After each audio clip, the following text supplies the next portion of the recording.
Welcome in. It's the Friday edition of Three Man Front. Landrum Roberts, Conrad Van Order, Molly Robinson. I'm Pat Smith with you until 2 o'clock. Thanks for tuning us in on this Friday. Overcast day. I can already tell the mugginess means that summer is almost upon us, which means it will probably rain all week next week at SEC Baseball. Don't say that, Pat. That's typically what happens, and all the Tennessee writers will write how Birmingham needs a dome, we need to move the games, all that fun stuff. Maybe the rain will come at night. Yes. Like late night. But now that there's only 4 games a day as opposed to 20 that you used to have because of all the teams that's in the tournament. So we'll see what takes place next week. But if it does, we talked about it on the show yesterday. I mean, Conrad did.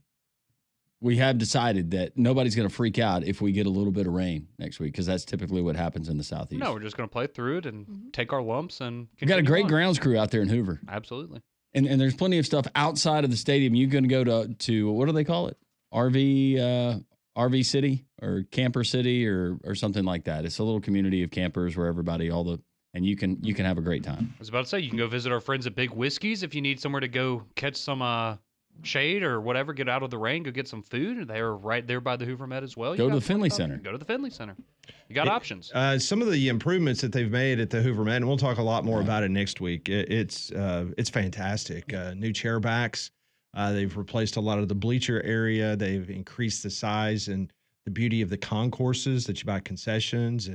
And this is just a one of a 3 to 4 step plan of making the Hoover Met the absolute premier college baseball outside of Omaha, Nebraska. So this is really cool what they've been able to do in Hoover as the SEC has made the commitment for the SEC baseball tournament to be there for quite some time. So Hoover is investing wisely. And something that struck me last year is we went out to the game, went to the concession stand, and I knew everybody working in the concession stand. They were just volunteers, just parents from Vestavia High School. So you get the community, you get the outreach, not only from Vestavia High School, but schools and organizations all around the city. And that's why Birmingham does such a great job of hosting events like this. And this is why, in our opinion, among some other reasons, that this baseball tournament should stay at Hoover. And I think it will. Yeah. I think the SEC has made it abundantly clear they love the football game being in Atlanta. They enjoy the men's basketball tournament. It's long stay now in Nashville, Tennessee. And Birmingham has had so much success with the SEC baseball tournament. So I do not think that will be going anywhere whatsoever. Speaking of SEC baseball, Ole Miss knocks off Auburn last night, but surprising 9-2. The Tigers now 37-16 on the year. Ole Miss ace Hunter Elliott pitched one of his best games of the season for the Rebels. He pitched 7 innings, a season high. He allowed no runs, gave up 4 hits, 2 walks, and he struck out 8. So that was a big win for Ole Miss. They will play game 2. Now, this game has been moved up because some bad weather is going to be coming through North Mississippi. So that game's been moved up an hour tonight. So Ole Miss and Auburn, they will wrap up the regular season this weekend. Meanwhile, Alabama down in Gainesville, the bullpen could not hold on to a lead. Florida kind of chips away. They scored 4 straight frames from the 4th to the 7th inning. They erase a 5-0 deficit to the Tide. The Gators win, chomp on, 7-6 over the Tide. The Gators are now 500 in the SEC. For a team that we left for dead about a month ago in the Southeastern Conference, they have now won 13 of their last 16 in the Southeastern Conference, including an impressive weekend series against the Texas Longhorns last week in Austin. Yeah, because if my math is right and you just gave out the numbers without tabulating it, weren't they 1-11 to start conference play? That's why they are 13-3 in their last 16 games. That is the team you don't want to face right now. They're playing really good baseball. Bama drops to 15-13, so they're barely ahead of Florida in the standings. Currently, the Tide, they're 9th in the SEC. So game 2 tonight, that is set for 5:30 Central Time. Yeah, and right now you do have some tight races when it comes to seeding for next week, how it all shakes out and how much it really matters in the grand scheme of things, unless you're chasing a baseball tournament championship there in Hoover. This is about seedings. This is about hosting regionals and where you're going to be put. But also last night, did you see the unthinkable? If you were going to go there, I don't want to step on your toes, but Paul Maneri and the South Carolina Gamecocks got it done. As we talked about it, Pat, you will appreciate this. We were looking at the lines yesterday before those games, and most of the home teams, they were -1.5. Florida was -1.5. Ole Miss was -1.5. LSU playing on the road was -3.5 at South Carolina. Wow. And then to lose the way they did. Yeah. I hated to see that. I was really upset. That was tough, but LSU was really feeling strong about themselves heading into the final weekend. And now if you lay a big old goose egg in Columbia, then all of a sudden then LSU might find its way maybe playing on Wednesday, or instead of Thursday, because right now they're slated to play on Thursday. And if you don't have a good weekend in Columbia, then you're going to have to play a day earlier. Which is wild because they're the number one team in the country right now, and you could have a rough weekend against South Carolina and find yourself not getting, I guess, the ultimate buys for the baseball tournament. That's pretty wild. But we also have to shout out Texas, I guess. They're continuing to be pretty good at sports. Got a clinch of the at least part of the title for the SEC this year last night over Oklahoma. So enjoy that one. Good for them. Yep, it's kind of crazy. Arkansas loses to Tennessee, and so with that, Texas has now, in their first year of SEC baseball play, they've got an SEC championship. And once again, the trend continues where Tennessee is really good away from home. They beat Arkansas on the road. Something else. Well, one thing's for sure, the Braves needed the Nationals to come to town, and yesterday they wrapped up their series against the Nats. This is the way it sounded right here on Jock's 94.5's Family of Networks. Williams brings it.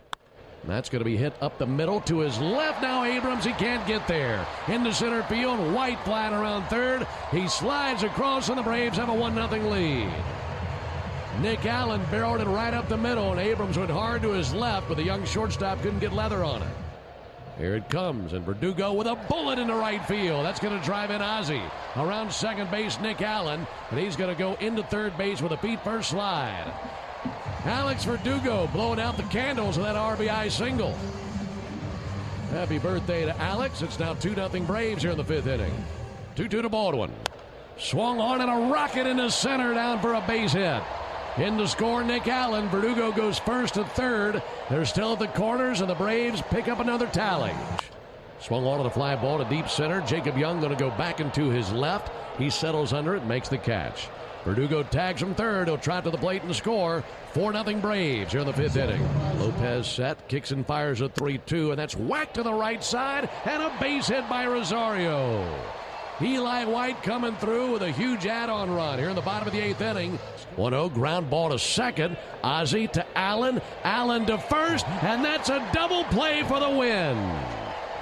That's the way it sounded on the Braves network yesterday. A lot of Verdugo highlights on his birthday.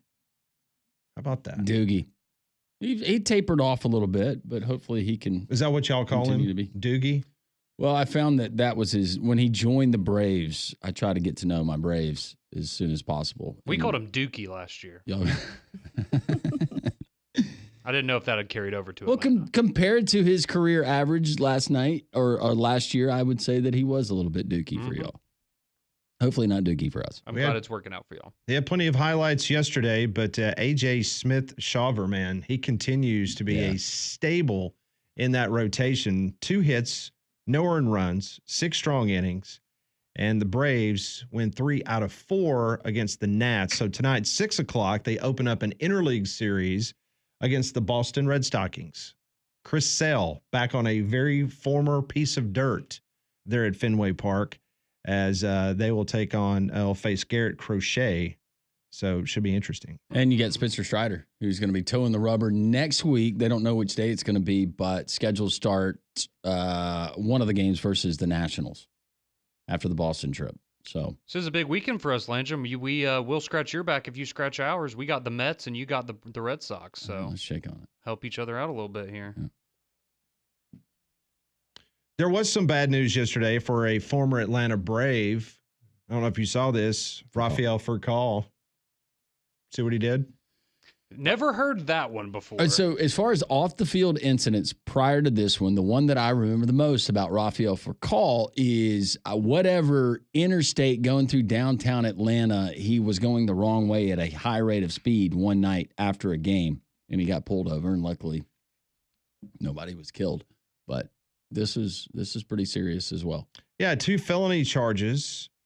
This is according to the Broward County court records. Furcall came up with the Braves in 2000. He won the Rookie of the Year with the Braves.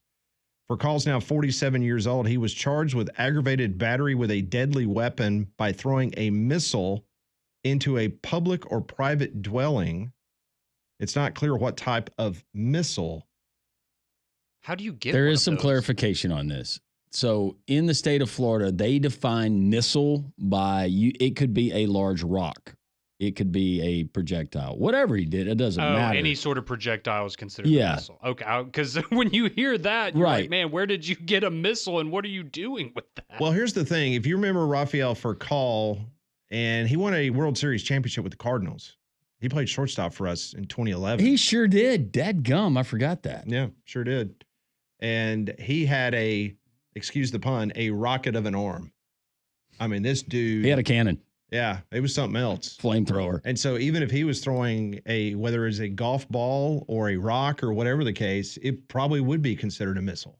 I mean, this dude, he had one of those arms at shortstop like Sean Dunston did when he played for the Chicago Cubs. He had an incredible arm at shortstop. Just, man, you could be deep in the hole in left field and he would throw just a missile across the diamond. Just unbelievable. And Furcal had that kind of arm. Yeah. Very good shortstop. So, yeah, so he's facing 2 felony charges in the state of Florida. Well, I appreciate that clarification because my mind was going No, all over mine the place was trying too. to figure out Why what does exactly Furcal that have situation- missiles? Why does he have missiles? I was It's like, can you just buy those? Right. I didn't think you used to be able to could. go to Rogers Army Navy or what was it? Rogers Army Navy Trading Company or Rogers Trading Company now back in the day, and they would have. I remember they had a grenade that obviously was not full and there was no pin in it. Oh, but, I was like, that you could buy? yeah. Okay. So I was just thinking he had maybe a shell, like an artillery shell that he heaved into a car. Just a unique description of a Missile, criminal yeah. charge, Yeah. not something I'd ever heard before. 2 felony counts. He was posted bond and bailed out. So he is back at home waiting trial. Hope the other people are okay. I guess they didn't get injured or anything. We would have heard about that, so that's good. Yeah. So best of luck to Rafael. I guess he was angry. Apparently so. He's got anger issues. He was Rookie of the Year, right? 2000. Hmm. Spent 6 years with the Braves. No bigger than a hiccup either. Explosive player. He was good. When we come back on 3-Man Front, a very important interview took place this morning on Good Morning America. And if you were keeping score at home, yes, Bill Belichick was wearing a coat and tie. He was not wearing an old Navy sweatshirt that had food stains and a big old cut in it. She told me to do it. She dressed me. We will tell you if Jordan was there offset, what it sounded like next on 3-Man Front.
10:17, Jocks 94.5. Thanks for tuning us in on this Friday. Coming up on the show, we'll have Coach Wimp Sanderson at the bottom of the hour. Barrett Silly at 11 o'clock. And we will have our first installment of the summer movie series, Yes. Molly's Movie Minute. She told me last night while we were in Tupelo that she enjoyed, I'm not giving it away, but she said she enjoyed Goonies. Did you not tell me that? No, I did. If she said something other than that, then we would not be friends anymore. Well, I'm not going to say anything because I don't want to give it away. Yeah, don't. But we have a long summer of heat and humidity ahead, so keep your home comfortable with Trane, America's most reliable HVAC brand. And to give you more peace of mind, Trane is offering up to 10-year warranties on parts and labor on select Trane home comfort systems. So to learn more about this offer, find a specialist near you at Trane.com. So former New England Patriots head coach and current UNC football coach Bill Belichick went on Good Morning America just a couple of hours ago. He was discussing his book, The Art of Winning, and his life on and off the field with Michael Strahan. Take a listen to one of these questions. It was a 9.5-minute interview. This is what Strahan had to ask him in regards to the old Bill and the new Bill. What would the Patriots Bill Belichick say to the UNC Bill Belichick? What kind of advice would you have if you had any? Again, for me, it's all about learning.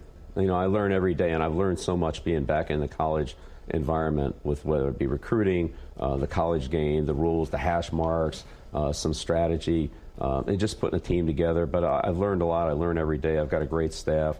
You know, Michael Lombardi's done a great job for me in terms of bringing the personnel side of it together and you know, us having a shared vision, kind of like we had in the NFL. You know, we have a coach, general manager model. And so that's been great as well to work with him and to, you know, go through the process of, you know, reacclimating to a little bit of it. It's football, still football, but there's certainly some differences. And it'll be interesting to see how the whole House settlement comes out with what the rules are exactly with roster size and you know, compensation for the players, NIL and all that, and trying to figure out how to maximize, you know, giving the players the, you know, the financial rewards they deserve, at the same time maintaining the competitive balance on your team, you know, like we had to do with salary cap in the NFL.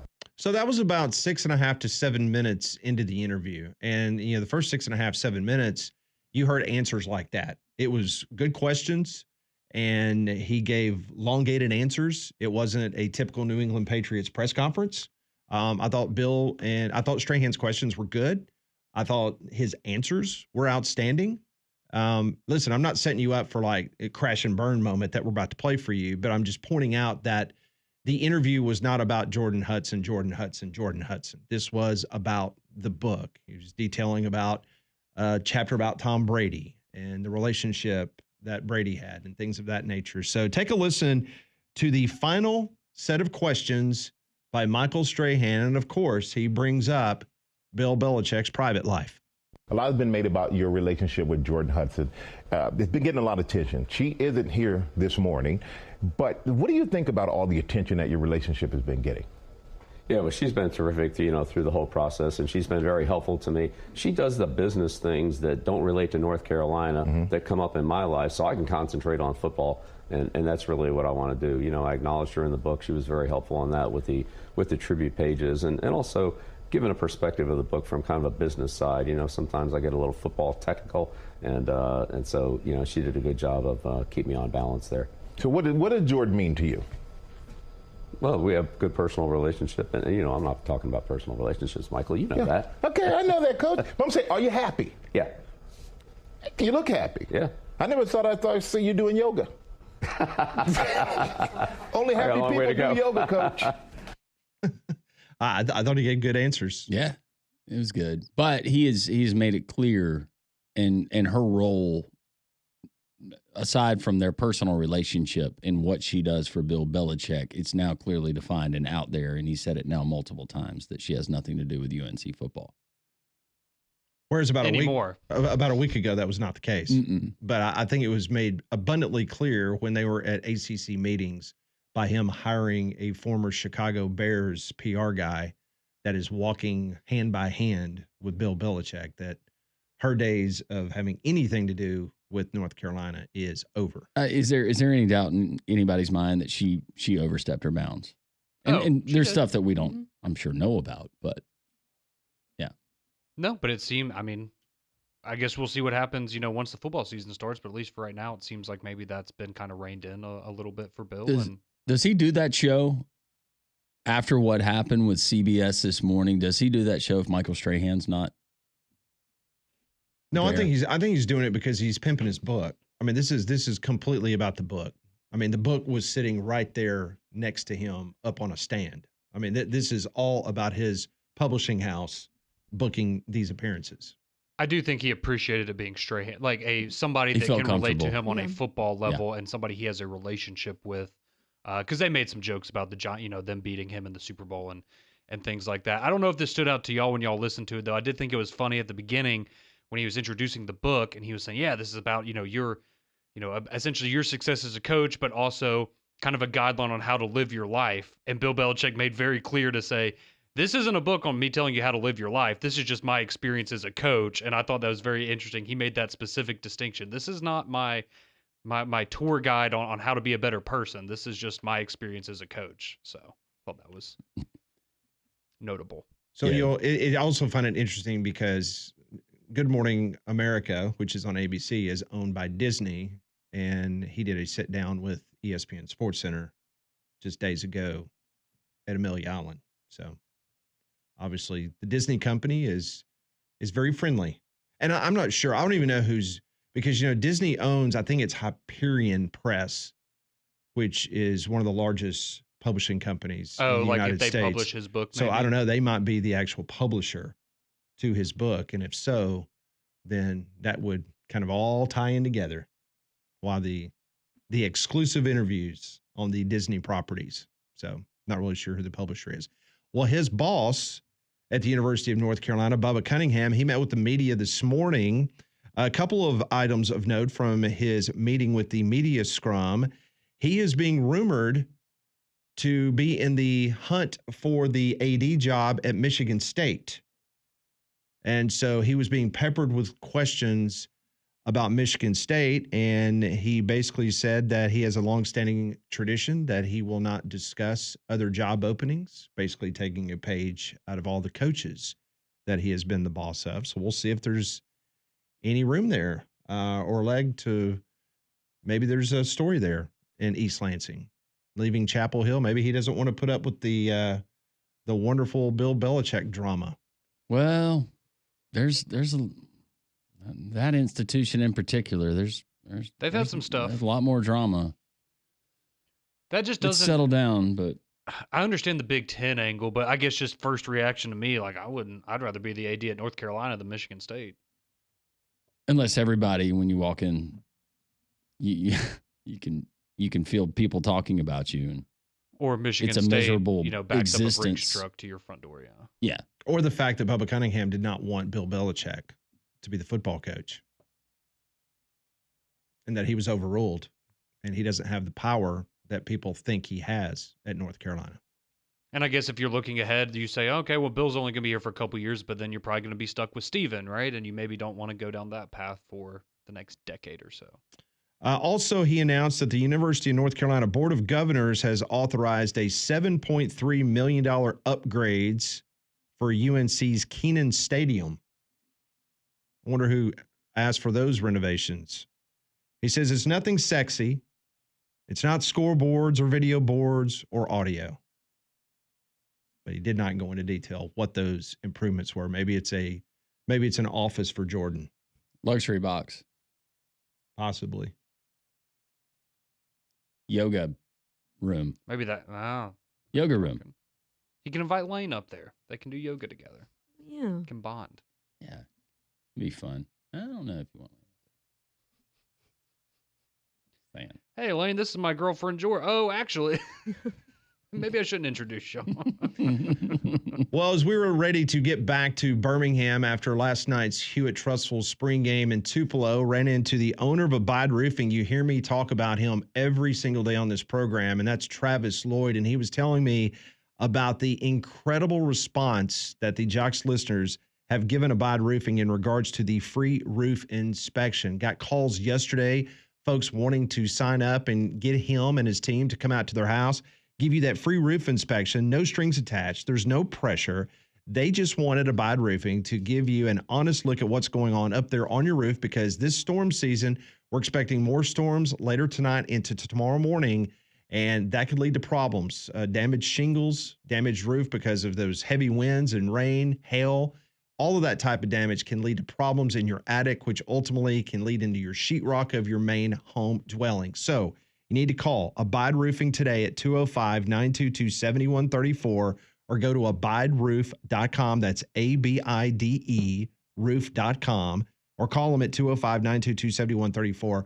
I guarantee you that you are going to be 100% satisfied, like I was, dealing with Travis Lloyd and his local roofing team, because they're ready to help you today. Be proactive. Call Abide Roofing, 205-922-7134. Always one of our favorite visits of the week. The coach, Wimp Sanderson, presented by Craneworks, next on Three Man Front.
.31, the coach, Wimp Sanderson, presented by Craneworks, coming up momentarily. Mystic Beverage, what a great refreshment. Now, well, it's always a great refreshment, but now that it's warm outside, maybe you're going to be doing some outdoor activities, you're looking to unwind, whatever vibe you're trying to achieve, to get done, you can do it with Mystic Beverage. It's made in Blount County, Alabama.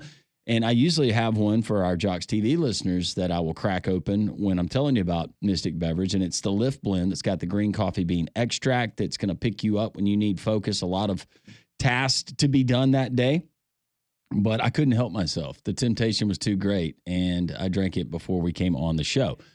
But you can find them all at your local Piggly Wiggly, whether it's the High Heels Delta 9, the Nirvanic, or the Lift Blend that's got that green coffee bean extract. It's safe to drink at work, and you can get stuff done and not want to jump through your skin. MysticBeverage.com. That's where you can find all of their wonderful products and learn more about them, and you can find them at your local Piggly Wiggly. We're going to be joined by Coach Wimp Sanderson momentarily, brought to you each and every week by Crane Works. David Upton and the great team they have at Crane Works all across the Southeast, #1 crane company.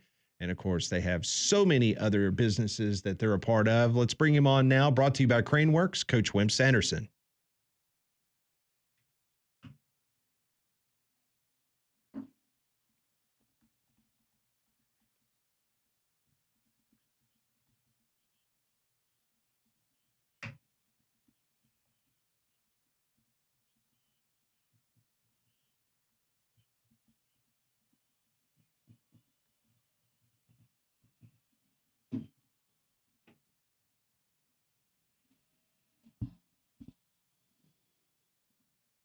And here he is, our friend, the Coach Wimp Sanderson. Coach, how are you?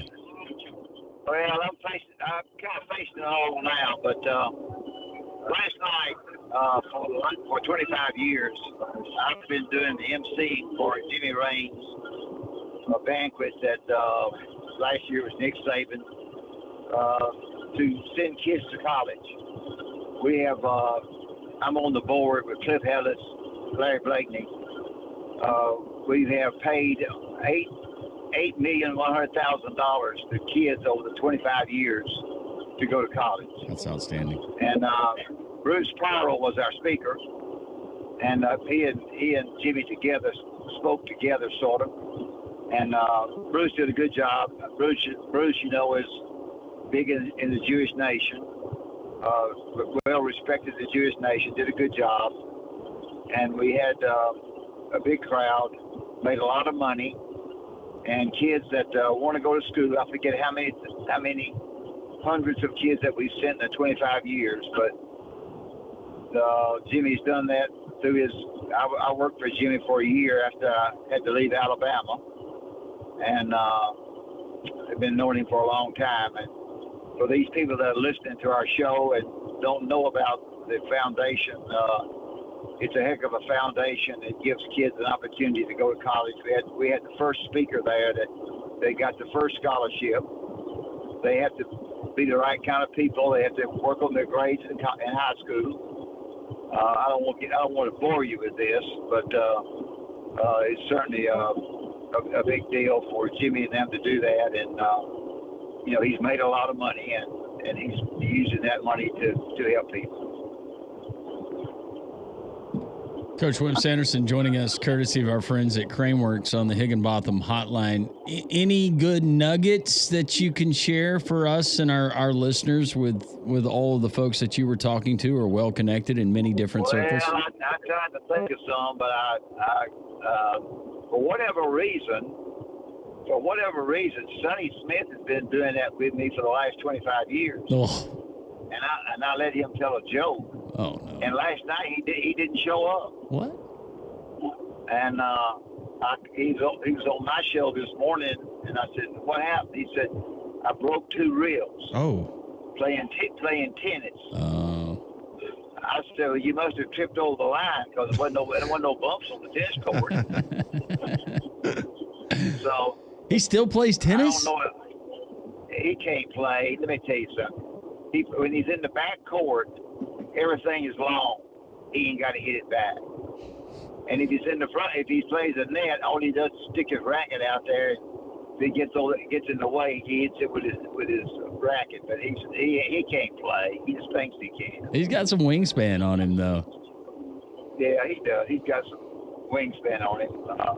Yeah, but it was a nice event. I can't think of any particular nuggets that were told. We had a lot of speakers, say something. Cliff Ellis is on the board with me, and so I said Larry Blakeney. So we've done not we, but we've tried to help them as much as we possibly could to keep the thing going, and we've been able to do so. That was about the only thing that I know a whole lot about. Cliff Ellis is one of the most delightful people that I've ever been around. He just goes out of his way to be nice to folks. Yeah, he does a good job. I'm up there saying that, look, everybody ain't gonna speak long. I don't want anybody here speaking over here long. I said, now Cliff's gonna get up there and start talking about statistics, and I don't want to hear about statistics. And so yeah, he does good. So I said, well, since Cliff was a basketball coach at Auburn, and he wasn't the main speaker, then of course he had the liberty to speak as long as he wanted to. So he does a good job. Larry is a terrific person. He was, of course, at Troy all those years.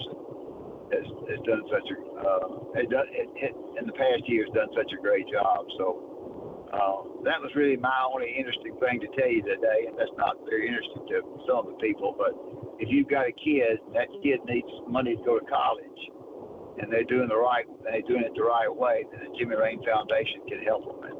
And I am proud of that, no doubt about it. Absolutely. Coach, earlier this week, Nate Oates was at the Regions Tradition Golf Tournament, and he was talking about his roster, and he said, currently we're at 11. He said, if we don't add anybody else, I think we'll be fine. But word came out about the last 24 hours that Alabama is now looking at a point guard from Southern California. Are you hearing anything new on the Alabama roster front? And if they were to stay at 11, I mean, would they be okay?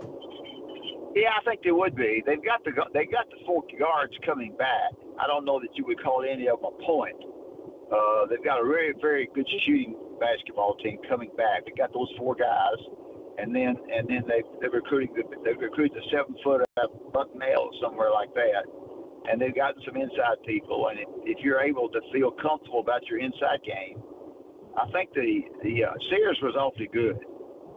It's a little bit of a shock to me that Sears. They tell me that Sears went to the camp. I don't want to get off your question. And his range that he made something like 24 out of 25 threes with just shooting the ball at people. With scouts looking at you, and that's a lot of pressure. The scouts just looking at you, and and he just drilled it. And I'm a little bit surprised that they feel like he's going to go in the second round, but I'm not sure of that. But they've got good guards. I don't know that they feel like that the point guard is what they're looking for. The kid that they have from Auburn is a good player. I wouldn't call him a point guard. So maybe they feel like they need somebody like Sears on their team like they had this past year. The inside game is okay, I think. Anytime a coach says the 11 that he has, he's pretty comfortable with, is great. So they worked really hard to get a lot of people. There are some still out there. I don't know if they will try to get how many more they'll try to get, but there's always a walk on the 2 to fill the scout squad. So now I know you didn't tell me to turn to Auburn, but when you turn to Auburn, I think they've had a good year as well. They lost every player that started. They lost them all. And so their situation is going to be quite different. It's very, very hard. You see all these polls that I like to see who's going to be ranked 1 and 2 in football and basketball. They have no idea in basketball, excuse me. They have no idea because it's going to be a deal with who you can get at the last minute to fill your roster. Coach, this is a hard question to ask. I'm going to try. But back when you were coaching in Alabama with your roster and you're building your roster through recruiting, when you look back, you had some dynamic point guards. Was it imperative that you had to have that dynamic guy, or could you have that guy who maybe wasn't let's say a 5-tool or a 4-tool player, and you were more focused on your bigs and some of your wings just to kind of make that thing go? I don't even know if that makes sense. Well, we had Terry Connor. We had Gary Waits. we had great point guards. We worked real hard to get them. Terry Connor was not going to shoot the basketball a lot, but he's going to get the ball to the open man, to Mark Godfrey, Jim Farmer, and Derek McKee, and those kinds of people. I would like to have had a point guard because of the pressure defense at times that you go against. Also, you need a point guard that will be willing to defend some, and we made them defend. If they came in there and had not defended in high school, they got a rude awakening of the defending there. And so they handle the basketball, they defend, and they get the basketball to the open man. If you will note, both of you, the way that Sears would throw the lob pass to the backside, that really started with Derek McKee, where we started throwing, and I didn't start it myself. Terry Connor got the basketball down, and on his own, without me saying a word, would throw the lob pass to the backside of the defense, and he would dunk it. And that was it. It just got better and better and better, and so we used that a great deal. He didn't worry about scoring. He has a son that's a player, I think. But I don't know that I've answered your question right. But those kinds of things I like. It gives you another opportunity, not only to shooting the shot, making. You got to. Here's what has to happen to you, for both of you. You need to be good enough with the dribble to where somebody has to really defend you. Right. And if they can't defend you, guess what? Somebody else comes over to help. Most of our listeners don't understand all this. Somebody else comes over to help against that dribble drive. And when you have that dribble drive and you kick that basketball to where the help came from, you've got a three. So that's where now that you really want your point guard to be able to take the basketball to the basket, make somebody have to come over and guard him because he's beating the guy he's going offensively against. And then when you do, you kick the basketball over to a guy that can make the three. So I think Alabama has great threes coming back. They have a kid from out west that's a very good player. Of course, the kid from Auburn is a very, very fine shooter. I think they have good shooters, and I don't know about the big guys. Every day that I coach, somebody would say to me, "Coach, when you gonna get a 7-footer?" And I said, "Never." Never? I said, "No, I don't need a 7-footer. I want somebody that can run, can defend." And if you'll note our team was athletic, and our team didn't have any 7-footers, but we had some 6'9" that could play 7 feet. Y'all know that. Those teams were very athletic. We worked hard to get them. I didn't make them athletic. They were athletic when I got them. I tried to make them better, but I did everything I possibly could to improve them. Most of them went to the pros. When I was doing it, y'all, I know you don't want to go hear this, but it's quite different. About the only cheating that took place. If a great player went to Kentucky, I shouldn't say this, but I will. They would take him down to a clothing store. It was a good buddy of Adolph Rupp's, and he would come out with a suit. That was about it. That was about all. He might get some ties. That was about it. But that was kind of the deal that took place back then. We were,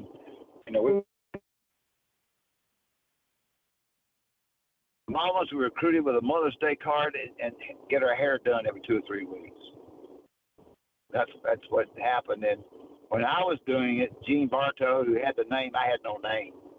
When Gene Bartow had the name at UAB and Sonny was at Auburn, it was a dog fight.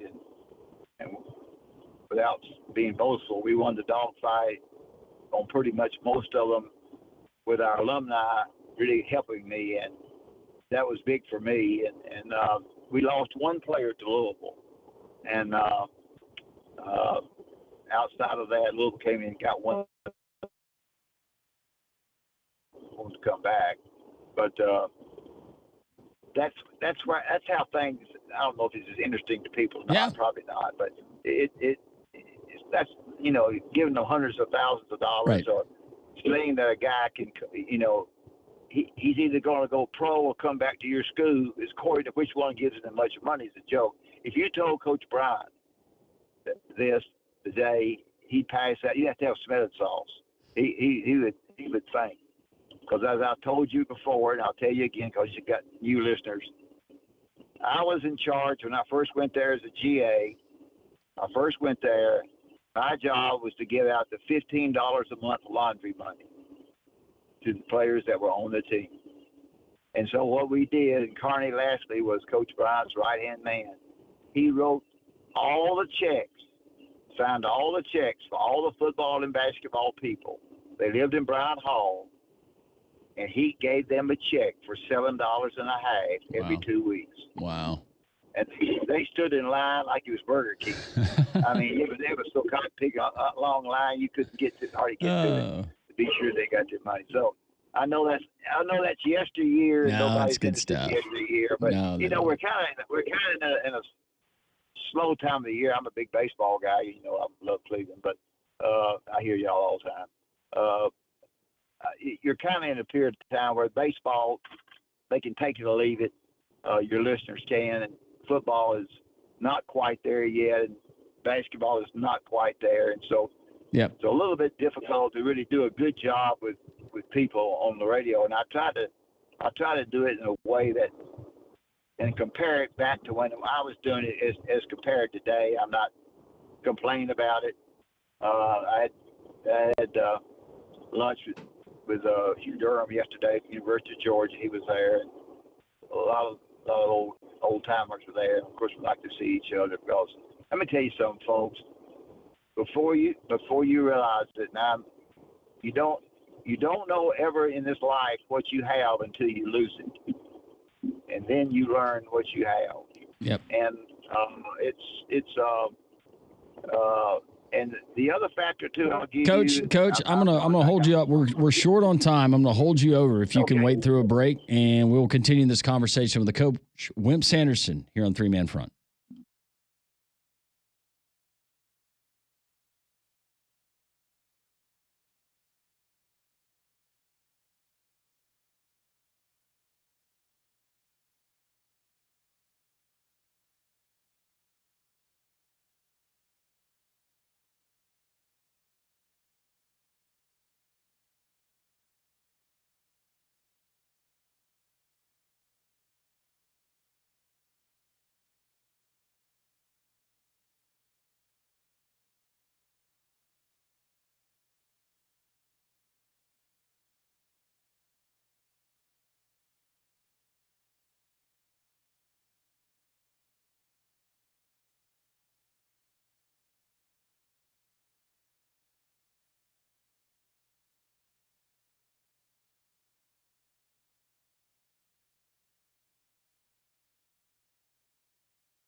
Friday on Three Man Front, we continue our visit with the coach, Wimp Sanderson, presented by Craneworks. Hey, Coach. All right, just one more sentence before I talk about Craneworks. You better realize that time flies. Time absolutely flies by. When you get older, people look at you in a little bit of a different way. Remember those two things. Craneworks is great. Craneworks tear it down or build it up. They'll do the work in Mobile, Huntsville, wherever it might be, Birmingham, all the big cities in the state of Alabama. They'll build it, they'll put it together. If you want to do some rental works, they will bring an operator with the equipment. You can do the rental works things yourself, and the operator will be sure that you're doing it correctly. So when you think about what David and them have done, when you think about Craneworks and how valuable they are and how hard they work to try to make the state of Alabama better and try to help you as much as they possibly can, then Craneworks is the very best. Appreciate you guys having me on. Coach, we appreciate you. Have a great weekend. That is the coach, Wimp Sanderson, presented by Craneworks on the Higginbotham Hotline. You deserve solutions that are built for you. Higginbotham is your one-source solution for insurance, financial, and HR services. Also want to tell you about our friends at Dobbs Ford. Dobbs Ford right there on Parkway East in Birmingham, the Goshen family, they will take care of you. It's not only Rachel and Joey Goshen, the managing partners of Dobbs Ford, but the entire team, whether it's the body shop, the showroom, lots of great folks, and that's really why they have so much repeat business. You can get in there, find Alabama's largest showroom selection, and right now you get Ford employee pricing. You pay what the employees pay 90 days until your first payment. Also, a great selection of pre-owned. They'll beat any competitor's price. Go see and feel the difference at Dobbs Ford, dobbsfordbirmingham.com. And as always, tell them Landrum from Three Man Front sent you. Barrett Sallee from the Braves Radio Network. He's going to join us coming up in just a couple of minutes. The Braves are in Boston over the weekend as they now carry, for the second time since opening day, a 500 record of 22-22. The Red Sox, meanwhile, in the AL East, they're one game under 500 at 22-23.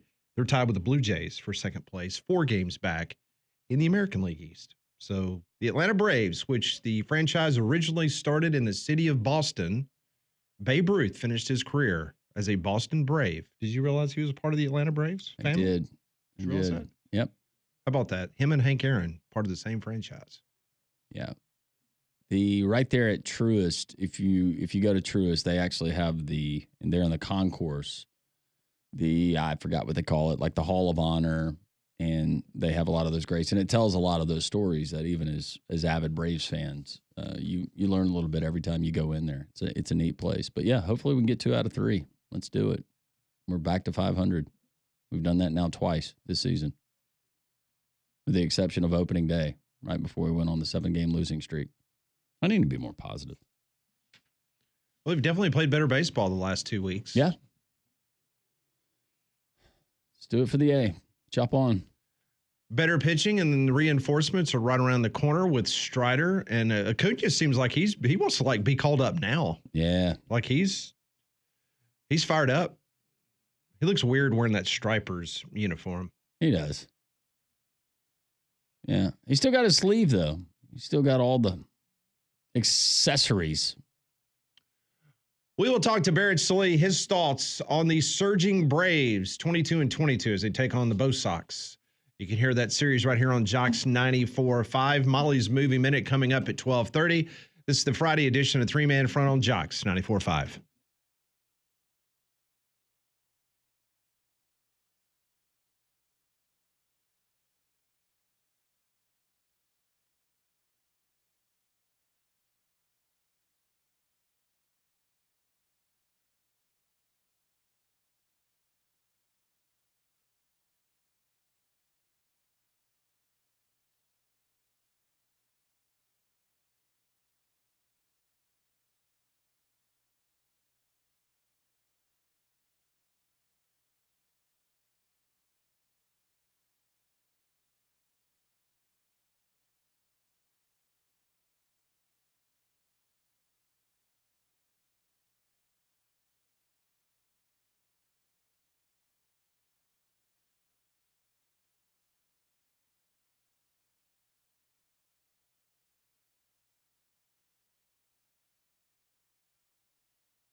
It is 11 o'clock. Welcome back in. This is Three-Man Front, Jocks 94.5.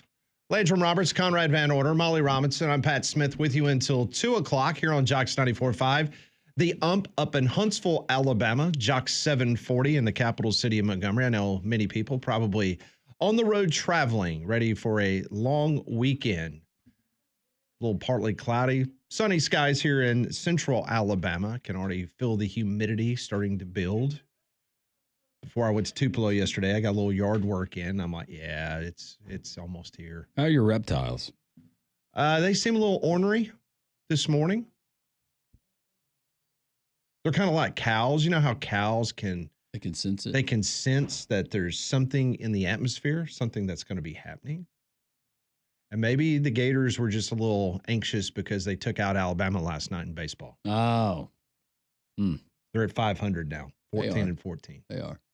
So we'll see what happens. Well, whether you're looking for a gift for an upcoming graduate or you're celebrating an anniversary, or maybe you're thinking about popping the question, you need to go and check out Diamonds Direct because they have an extensive collection of hand-selected diamonds and fine jewelry. From timeless classics to trending styles, every piece is handpicked by buyers to ensure superior quality and value. With Diamonds Direct unmatched selection, you're sure to find something. You're sure to find the perfect item as well. And if you don't see exactly what you're looking for, that's no problem at all because their experts will help you with a custom design piece that's been on your mind right there in the showroom. So go check them out at Diamonds Direct. So last night, the Braves win 5-2 over the Nats. Actually, it was yesterday afternoon. A.J. Smith-Shawver allowed 2 hits, no earned runs, 6 strong innings. Nick Allen drove in a run with 2 hits. Joining us now on the Higginbotham Hotline, joins us each and every Friday, talk a little Braves and Major League Baseball. Barrett Sully from the Braves Radio Network. Barrett, it was a successful homestand, a very short one against the Nats, but a victory in its own right, taking 3 out of 4. That was a good series. Yeah, anytime you can take 3 out of 4 from anybody, it's a good thing. I know fans are upset at every loss, but this is a team that needs to just keep clicking off wins, and that's what Bobby Cox has said for years. And even Freddie Gonzalez before Brian Snitker said the same thing. If you just win series, you're going to be successful. And the Braves now are back at 500. And if you go back to April 4th, which is the first win of the season after that 0-7 start, they're winning at like a 600 clip. Like that's pretty darn solid, and that is without their 2 best players and scrambling to try to figure out what to do post-Profar, relying on Eli White rather than Jared Kelnick, Alex Verdugo. Like, there's been a lot of stuff that's happened over that time period, and yet they're still playing pretty good baseball. Barrett, I'm going to start with my concerns, as I typically do, and have you talk me off the ledge. One of the things is, and I don't want to encompass the entire bullpen staff, but Iglesias concerns me. De Los Santos, just not even withstanding this week, he concerns me. Bummer is not what I expected when we got him just a couple of seasons ago. Lee's been pretty good. Pierce Johnson's been pretty good. Talk me off the ledge, especially when it comes to our closer. Well, I can't talk you off the ledge when it comes to the closer. I just can't. It's gotten to a point now where I just expect the worst when he comes in, and I'm happy when that doesn't happen. Same.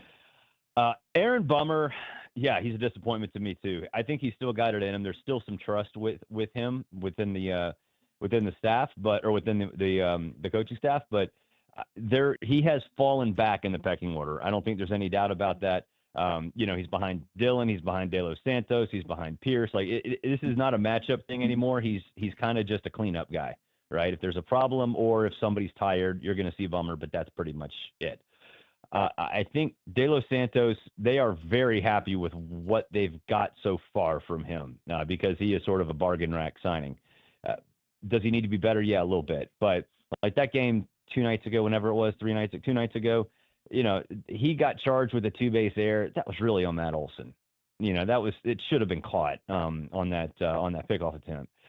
But I think for the bullpen as a whole, it's been pretty darn solid with the exception of Raisel Iglesias. And the way that Snit has talked to us about about Raisel, he's clearly at a point, Snitker is, where he's not married to Iglesias coming in the 9th inning. You saw Pierce come in. I think you'll see Dodd come in occasionally. Maybe you see Dylan Lee come in. I think it is more of a matchup thing now.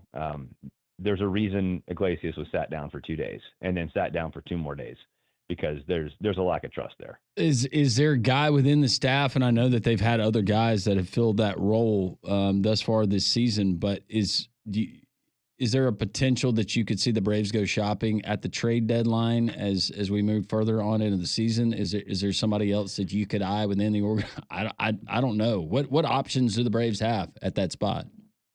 Well, I tell you what, Bryce Elder being what he has been the last month has been huge. I mean, that's been huge for what you said, trade potential, and also obviously the wins. But now there's not this stigma about him that he can't be a major league pitcher anymore, because he's clearly capable of doing that. And so now suddenly, the Braves have to send one of their better pitchers, and I'd say maybe their best pitcher over the last 3 weeks, back down to the minors. So I think they can use him to get some bullpen help, or they can just keep him on the shelf and just say, hey, look, when we come get you, we'll come get you. But there's going to be a concerted effort from the staff and from the coaching staff and the front office to get a relief pitcher or two. There always is. The problem is there's nobody selling right now. That might change, but there's just nobody selling. But I think at this point, especially with Iglesias and the fact that you might have to do closing by committee at some point, then yeah, they're going to go looking for somebody they feel can at least be a ninth inning guy some of the time. Barrett Sallee joins us from the Braves Radio Network here on Jocks 94.5. So a lot of moving parts. It appears that Strider's coming back next week. Acuna is on the horizon. So give us an idea of what the corresponding roster moves are going to look like when those two guys come back. Yeah, Elder going down and Dylan Dodd coming up today. I would imagine Dylan Dodd is the guy that gets sent away on whenever Strider starts. It'll probably be Tuesday or Wednesday. That seems like it's the natural fit. For Ronald, I would imagine it's Luke Williams. But they like Luke on the roster because he sort of filled that Eli White role before Eli became a starter, where you put him in with the speed element. They like Stuart Fairchild in that regard too, but he doesn't have any options left, So they're sitting there with 3 guys with super speed potential, like that pinch runner for Ozuna or Sean Murphy, late in the game. They've got 3 guys that can do it, but one of them's a starter now and is probably going to remain a starter. One of them doesn't have any options left, and the other is just very good, but he's there just taking up space right now. I would imagine it's Luke Williams, but I don't. If they really have lost faith in Stuart Fairchild, and I'm not sure why they would have yet, as a last man off the bench, then maybe they let him go. But I do know they like him, as a 5th outfielder with a bunch of speed. So. It's a good situation to have right now. And I know it's crazy to think about that, but you have 3 guys who are very valuable in a variety of different ways, sort of on the chopping block. It's not going to be Eli, but he's one of those guys that had that role back in the day. I've heard your sentiments on this program. I've heard it on your program there with the Braves pre and post game show about catcher Sean Murphy. If it was up to me, Drake Baldwin would be an everyday starter. Maybe I'm jumping the gun. Your thoughts on the catcher position and potentially Drake Baldwin assuming that role? Well, he certainly he moved himself up into a different spot in the sense that it's not going to be 4-1 with Sean Murphy going 4 and Drake going 1. The Braves have had a ton of success going 3-2, 2-3. Sean gets 3, d'Arnaud gets 2. d'Arnaud gets 3, Sean gets 2. They've done that in the past. They even did it back. Kurt Suzuki and Tyler Flowers, like digging deep way back in the day. Wow, yeah, right. They've done it pretty much consistently ever since d'Arnaud signed in 20, and even before that. So I would imagine that's where they are now. Well, not imagine, like Snett flat out told us, that's where they are right now. So beyond that, it's on Sean to, I'd say, just be a better singles and doubles threat, because that's all he needs. He's hit his home run. His power's fine, and it has been fine this year. But he needs to be more reliable and not try to hit those 500-foot home runs, because part of the reason Drake is where he is the reason that he's, I'd say, a much more mature hitter. He understands, hey, going the other way is not bad. Just slapping a little ball up the middle is cool. I've seen Sean at batting practice a couple times. Well, not I see him every day, but I see him at batting practice, and a few times, very few, is he working on going up the middle and going to the right side. More times than not, he's just trying to hit tanks up into the Hank Aaron terrace. I don't know if that's the right thing to do.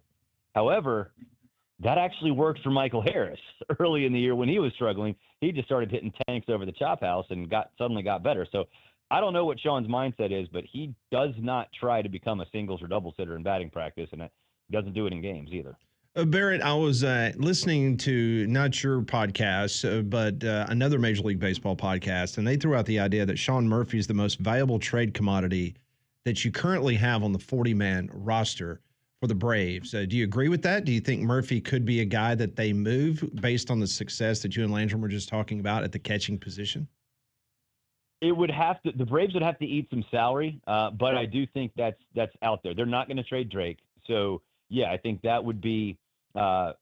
He would be the best fielding option. I think Bryce Elder's now, or any starting pitcher, not named Spencer Strider and Chris Sale, are probably better because they're pitchers, and everybody needs pitchers more than catchers.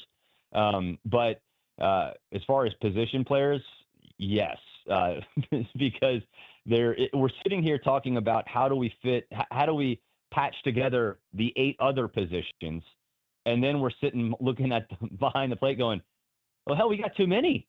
How do we do this? So yeah, I think Sean, his contract is still kind of team friendly if he gets close to what he was, 2 years ago in that first half of the season. But the Braves would have to eat some money. And they're okay doing that, I think.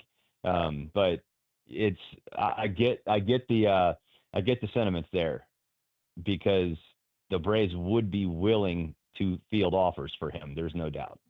I should have brought this up, and I totally forgot that the Braves had acquired him, and I'm assuming he's still in the minors, but Craig Kimbrell, Huntsville's own Craig Kimbrell, would he possibly be an option? Do you have any updates on how he's progressed? Yeah, his velo isn't there. I think for Craig, it's when they feel like he can be consistent, and I don't know when that is, but it's probably pretty soon. He'll probably get called up. I'm actually surprised they called up Dylan Dodd today and not Kimbrell, because the Braves need a 6th inning guy, and that's the role Kimbrell would have. I think that mixing and matching is something they've done a really good job of, and having a former closer, former all-star there as an option in the 6th or 7th is a pretty good good idea, especially if you start seeing Bummer and De Los Santos start falling off. So I think he's ready now, but there's, this is really only the first time that there's been a legitimate option or reason to call him up, with Strider coming back and having to make some corresponding moves. But like I said, I'm surprised it was Dylan Dodd and not Kimbrell, and that might just be a reason that Kimbrell doesn't have any options left. So if when they do actually activate Strider, they have to send somebody else back down, and obviously it wouldn't be Kimbrell at that point. Let's go win 2 out of 3, at least. I like it. Yeah, let's just win series. That's all. That's all we can ask for. That's right. We stopped on the pregame show. We stopped talking about that 3-digit number that starts with a 5, and we went full coach speak. Just go 1-0 today. 1-0 today. Yeah, we hear that a lot on our show. Yeah, from both major coaches in the state. Yeah, we hear it from management. Just go 1-0 today. Yeah. Just win the minute. Just win the minute. That's right. That's what you got to do. Just focus on the process every minute. He is Barrett Sallee, our friend, and also the outstanding host of the Braves Radio Network, which you can hear not only here on Jocks 94.5, but our family of Jock stations throughout the course of the baseball season, pre- and post-game show host. It's very entertaining and very informative, as you just learned here in this segment. Barrett, we always appreciate your time, my man. Thank you, and go Braves. Thanks, y'all. Go Braves. Barrett Sallee. All of our guests join us on the Higginbotham Hotline. You deserve solutions that are built for you. Higginbotham is your one-source solution for insurance, financial, and HR services. So yesterday morning, I had someone from Golston Tree Service come to my house, and he took a look at an oak tree that I have in the back because I've had some issues with it. And he gave me an honest assessment, and he said it was fine. You have nothing to worry about. And so I trust him infinitely in regards to his opinion.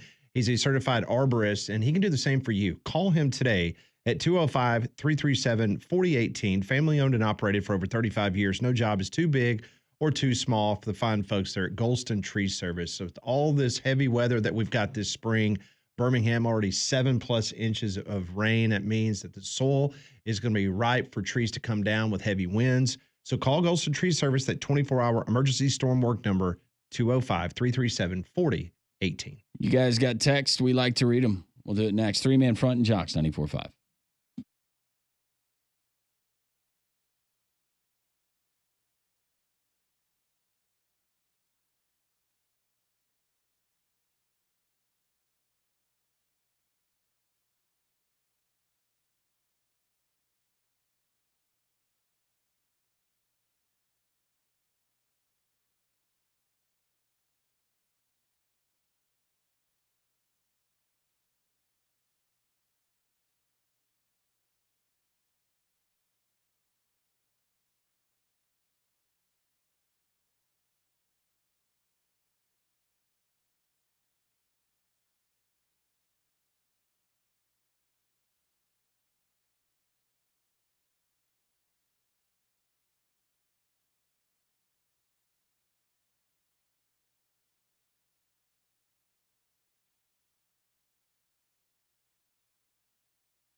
Appreciate Barrett Salee, Wimp Sanderson joining the program on this filthy Friday. Your text messages are welcome at 205-834-9450. I had a lot of people text me. No, there was not a Kool-Aid pickle consumed in the state of Mississippi last night. Very disappointing. did not take place. We can poo on Conrad all we want, but you know what? He's always there for the team, and he's ready to take on the challenge, even if he fails. And there's a lot of admiration from this guy in this seat, which is what you do. The fact that not even a bite of a Kool-Aid pickle. Well, I'll be honest with you. We did not come in contact or in a facility that was offering a Kool-Aid pickle. Sounds to me they didn't try hard enough, Landrum. Right. It was a very tight schedule. Did you get to see all of your memory lane visits or make all of your stops that you were hoping to make? I tried to take the whole crew to the to my birthplace, and then where I went to nursery school, and where areas of Tupelo that kind of inspired me. Yeah, where you first rode a bike. Yeah, where I've become the person that I am today. But got your first haircut. Everybody was busy. Yep. So I had to kind of go with the flow. Did Walt go with y'all? Walt did not make it. Walt was actually in court yesterday. Oh yeah, that's right. Mm-hmm. That's when everybody on the crew volunteers to run cable?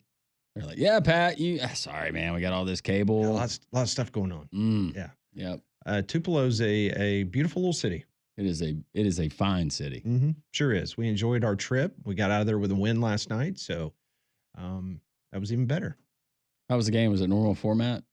It was shortened, but it was a regular game. Mm-hmm. I mean, we had officials and real stuff. They have some blue chippers playing for Tupelo. Here's an interesting thing about their field. So they have the blue turf, and it was put down last year. And Tupelo was the 7A state champion. They went 14-0 last year. And they've got multiple players that have committed to SEC schools. Matter of fact, their 6'7" defensive end is one of the top players in the state of Mississippi. He had committed to Brian Kelly and LSU in January, decommitted the first part of February, and I guess you probably know where he's heading. Ole Miss. Did he start his career at Tupelo High School? Do we know that? He's one of three brothers. Okay. That play for the Tupelo Golden Wave. But the reason I bring all this up is because the turf is blue. So it'll remind you of the blue turf in Boise. And so, the thing that's happening now in the football playing surface industry is they're moving away from the rubber pellets. Yeah. Get hot. And so like Trussville put down at they're going to put new turf down coming up at the football stadium, but at the recreation baseball and softball complex, they put turf down. I know Homewood's had it for a few years. I don't know if Homewood's got the rubber pellets, but Trussville, in a certain portion of the field, they have the rubber pellets. The other portion, they have crushed walnuts.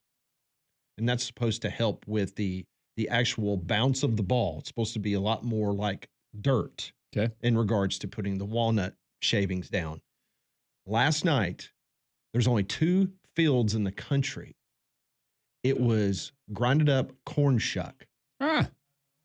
That's what was on the playing field. And we were joking around with Molly, because Molly's our sideline reporter, that Molly, you feel right at home. Yeah. Walking in the corn, as that was what was in between the blades of artificial grass. The advancements we've seen in synthetic turf.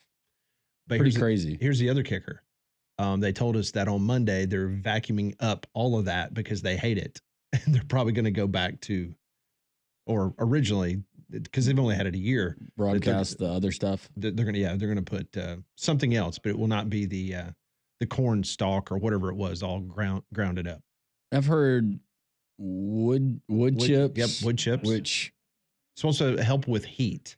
It's supposed to cut down because the rubber pellets get so hot. Yes. And it's still really, really hot. We're still taking heat timeouts halfway through the season, the high school season. We took a heat timeout last night. It was a beautiful night. We had to take a heat timeout. How was the press box? Was it nice? We went from the visiting side. Oh, okay. That's kind of our general operating procedure. Yeah. Where did you eat? Oh, it was fast food, quick in and out. Like seriously, like we were on a very tight schedule. There was not a lot of time to just lollygag. And then as soon as the game was over with, it was. Did y'all caravan? No, we all went in separate, but then leaving the stadium, we all caravanned. You know, convoyed, I guess that's a better terminology. No, I was curious. I was asking how long did they start their career there at the high school? I don't know if you knew, but No, unlike some high schools in the state of Alabama, when you go play them, they're really quick to like point out all the transfers that they got. Tupelo didn't do that. they didn't do that. No, but I'm telling you, and I told you off the air, a very impressive school. The high school reminded me a lot of Hoover High School. Well over, I think, 2,200 students. Yeah. They're at Tupelo High School. The baseball team for Tupelo, their top running back, who's a Mississippi State commitment, who ran for 200 and something yards last year in the state championship game, averaged about 156 a game last year for Tupelo. He's a star baseball player, and they got eliminated the night before in the Mississippi State playoffs. And of course, since he's been involved in baseball, he did not participate in spring practice for football. So he was not suited up last night. Really hated that. Yeah, I bet you did. I bet Coach Floyd and the defensive staff, they hated it as well. I mean, he looked impressive. I mean, he was on the field and helping his team out, get ready for the game, but he was an impressive young man. Text line is open, 205-834-9450. And Posey weighs in on the text line. It says, can't believe Molly and Pat didn't stop in Jasper and see me yesterday for the best gas station sushi in the state. Me sad. I did not know that was an offer, because there are guys in our crew that would have done that. We brought up the Kool-Aid pickle on the broadcast last night, and Molly was very, very quick to shut that down. Most of the people on the crew had never heard about that. It's a thing. I was a little surprised. JJ says, happy Friday, y'all. Happy Friday, JJ. Drake, big Florida fan, says, congratulations to Coach O'Sullivan for his 500th home win. Go Gators. Too soon, Drake. Bobby says, y'all hitting me where it hurts. First, a reminder about how LSU lost to South Carolina, and then a recap of my Nationals losing to the Braves. Oof. Tell you what, Abrams is really, really good. I'd like to have him. Be nice at shortstop.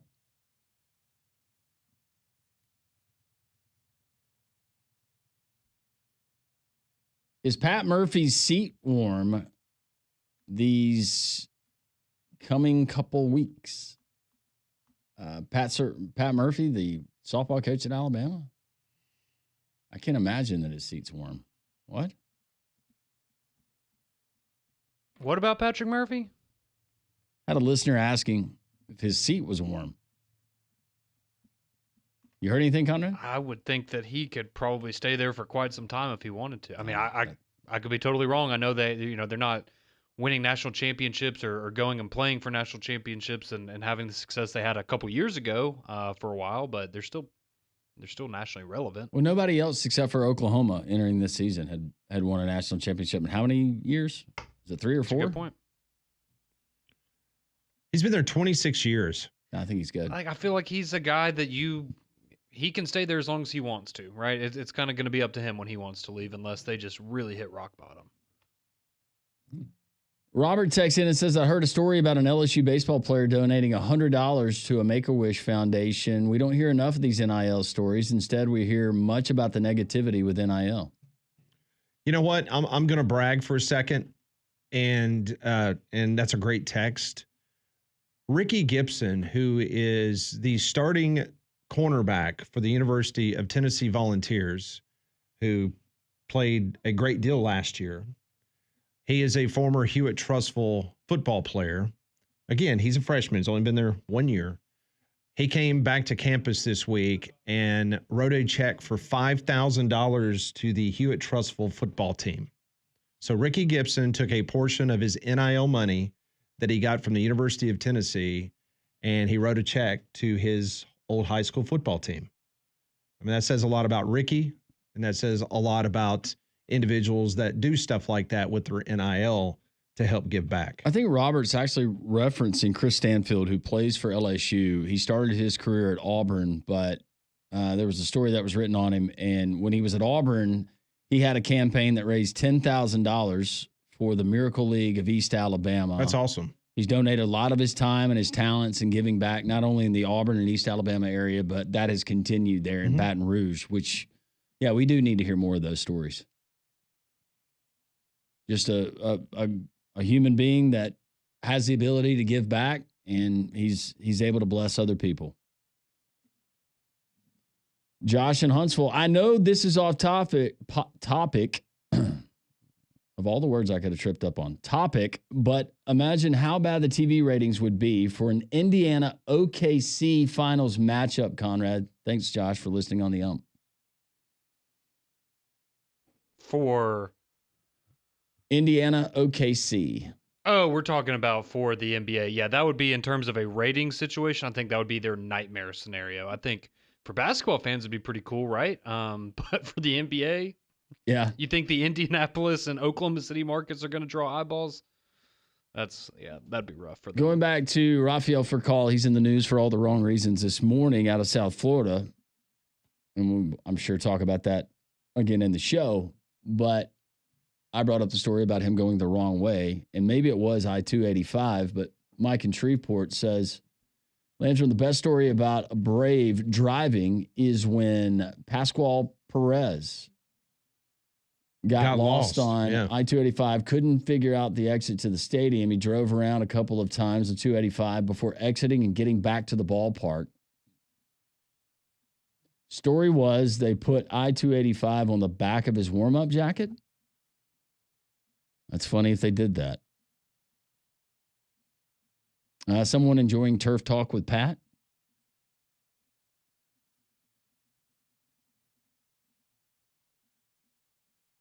Synthetic turf for the backyard. Unless you're going to get the zero turn. We got to get that done. That is currently moving along nicely. Is it? It is. Could have some news on that very soon. You knew he was going to find a way to get a free one. Is it a free one? I'm assuming so. It's Pat. No. It's Pat. No.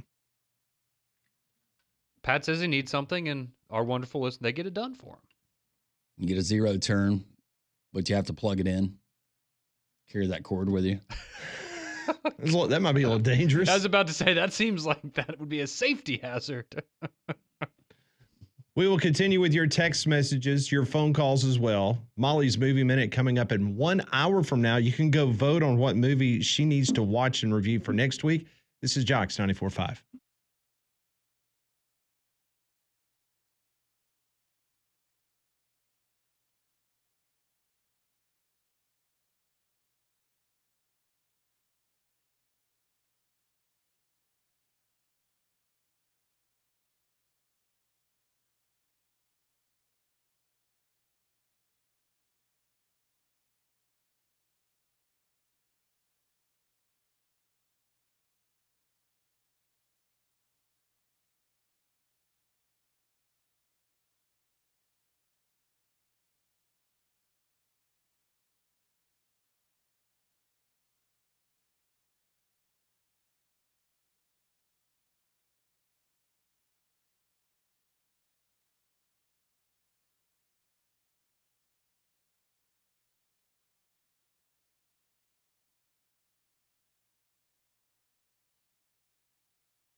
11:36, three-man front, Josh 94.5. Pat was just telling me in the break, and I'm sure he would not mind me sharing, that he actually, we've talked about it on the show, he felt a little dirty about midway through the drive, Conrad, coming back on 22, and he stopped at a Love's and he took a shower.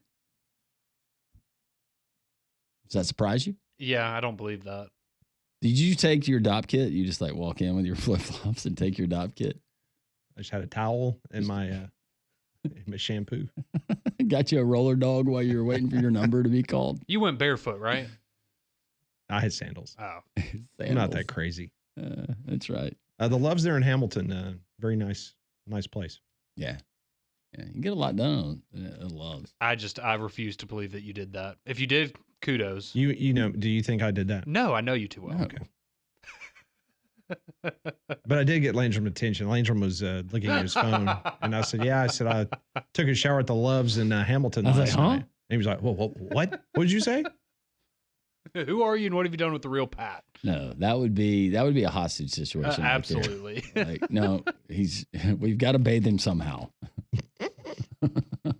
Get in there. Don't miss the Russell Marine Smith Lake Open House, May 19th through the 24th. You can check out the larger, new and improved showroom, expanded lineup of boat brands. Man, they got all kinds of boat brands. You can get boats from Sea Ray, Key West, Sportsman, Nautique, Godfrey, pontoon boats, Creval, and more. They get special pricing on all inventory and 20% off in the pro shop. Register to win great prizes. Russell Marine Smith Lake. It's the open house coming up May 19th through the 24th. That's next week. Get all the details at russellmarine.net on the events page and follow on Facebook. 11:38, Jocks 94.5. Let's go to the phones today. 1-800-239-WJOX. Don. Welcome to the program, Don. How are you? Hey, guys. How is everybody today? We're doing fantastic. Hope you are. Oh, yes, sir. Pat, I got to tell you, and Landrum and Conrad, what a day I had yesterday. And if Dr. Mel, if you're listening, man, thank you for everything. I got to go to the clubhouse and meet several people. I had lunch with you might know him, Pat, with the director. Yeah. Could you say that one more time, Don? Your phone cut out right when you were about to say the gentleman's name. Yeah. I think I was going underneath the bridge. Yeah, but no, I had to. I think you know this gentleman. His name's Mike Smith, the director of Golf at Greystone. Oh, great guy. Yep. Yeah, great guy. And he told me to tell all y'all hello. And you know me, when I'm out in public, I'm pushing social taco on Tuesday for you fellas. So we appreciate that. Don. We appreciate that. We appreciate that greatly. Well, it sounds like you had a really good time out there yesterday. Oh, I did, and let me tell you, and I know McElroy can say something about him, but Tom Lehman's one of the nicest guys you'd ever meet, man. I got to have breakfast with him, and at the next table over from me, Miguel Jimenez and John Cook, everybody's in there, man. I was as a golf fan, I was in seven heaven yesterday, guys. Man, you were in high cotton. I'm telling you and everything. But no, Dr. Mel is such a great guy. And Landrum, you won't believe what he told me yesterday, brother. What's that? He told me he's taking me to Augusta next year. Whoa. Time out. Yes, I need a big old time out here. You have struck gold, my friend. I'm telling you. I'm a little Dr. jealous Mel here. out there. Dr. Mel is a fantastic individual. Why are we not getting invites, Landrum? Why is Don? Actually, now wait a minute. He has invited y'all and everything, and I don't know if he got his invite, but he wants y'all to have dinner with Tom Lehman and Bernard Longer Sunday night at the Bright Star. Oh, that's coming up. Yeah, Conrad was telling me that him and Paige were going to try to be there Sunday night for the Yes. No, but but Landrum and Pat, he actually told me, he says, I got to get them to come to something too. I said, I know, Dr. Mel, you're trying, but no, y'all's name was brought up all day long. Okay. My friends. Well, snapper throats. Get the snapper throats. I think that I've got a conflict on Sunday, but I will double check. Well, I know Conrad and Paige don't, so they'll probably. What time are you getting there? Well, I can't go because I work that night, but everything. But he told me yesterday to make sure that I try to get y'all to come. Have you already planned your outfit for Augusta? Oh, absolutely. I went there a long time ago for a practice round, but on Wednesday. But unfortunately, the par 3 contest got rained out. But I did get to see. I'm on Landrum. I'm on hole number 10, waiting to see what group was going to come on the back nine. Yeah. And sure enough, I saw a big crowd coming down the hill, and it was Tiger Woods, Mark O'Meara, Ernie Els, and Lee Westwood. Wow. And I got to follow them through Amen Corner and everything. Yeah, but now, you know what I told Dr. Mel yesterday, guys? I said, Dr. Mel, I appreciate it, and I'm definitely not saying no to this invite. No, you got to wear your white suit when you go over there. I'll go ahead and pick your outfit out. You got to wear the full white suit. My Don Johnson outfit, That's right? Or, no, wait a second. Or should he wear knickers like Payne Stewart used to wear? Ooh, you know what? I've got a pair of knickers. I don't know what your waist size is. Yeah, but they're not going to. Landrum, I appreciate that, buddy, but I don't think that'll fit me. no, these don't fit me anymore. I think these are ones that my dad actually left me. Okay. Yeah, you look like Bobby Jones out there. I hear you, brother. Hey, I'll do it, and I appreciate that. But one last thing, fellas. Pat, I don't know if you got to listen to Feinbaum on Tuesday, but Sheila and Legend both called and mentioned how much fun that they had last Tuesday at Social Taco. And I know you said it the following day, and I just want to let all your listeners know how much fun we have up there. And thanks to you, Molly, Conrad, and the crew. You guys have turned us into a little family, and I really appreciate that, guys. No, we appreciate it, Don. The thanks is from us. Yeah, I mean, it's great how, Landrum and I started doing a nighttime show there at Social Taco a few years back. Right. And then Taylor and company, they decided that, hey, would you guys be open to doing this once a week and do the whole show during the day? And we said, heck yeah. And thanks to you, Don and PG and Gringo and all the other guys that have been able to kind of lay the groundwork. And then BB's come in as the first lady of Social Taco. I mean, she's done an outstanding job. And you guys have done a fantastic job getting the word out, and we appreciate that. Yeah, I'm gonna tell you what. It wouldn't be the same without my girl BB and everything. And by the way, now, and she's our fashion coordinator. Not this Tuesday, but the following Tuesday, the day after Memorial Day. She wants all of us just American guys. So remember that. Okay. Now, I already know what I'm gonna wear. There you go. Thank you, Don. All right. Thank you, fellas, Don. Hey, thank y'all very much. Have a good weekend. Thank you, Don. More of your calls, your texts as well. This is Jocks 94.5's 3-Man Front.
Back to the phone calls we go at 1-800-239-WJOX on this Friday. Love to hear from you on the Jocks call-in line or the text line 205-834-9450. Dave is in Hoover. Hey, Dave.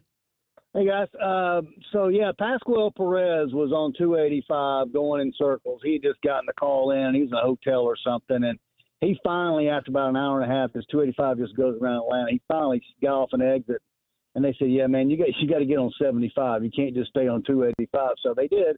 They bought him one of those starter jackets, like the old coaches wore, the satin-looking thing. Yeah. And had a big eye with a hyphen and 285 on the back, and he wore that thing. I mean, he warmed up in it the whole 9 yards. But so, Landrum, being a Braves fan, how old were you when Steve Avery was pitching? Avery would have been my middle school years, so that would have been 12.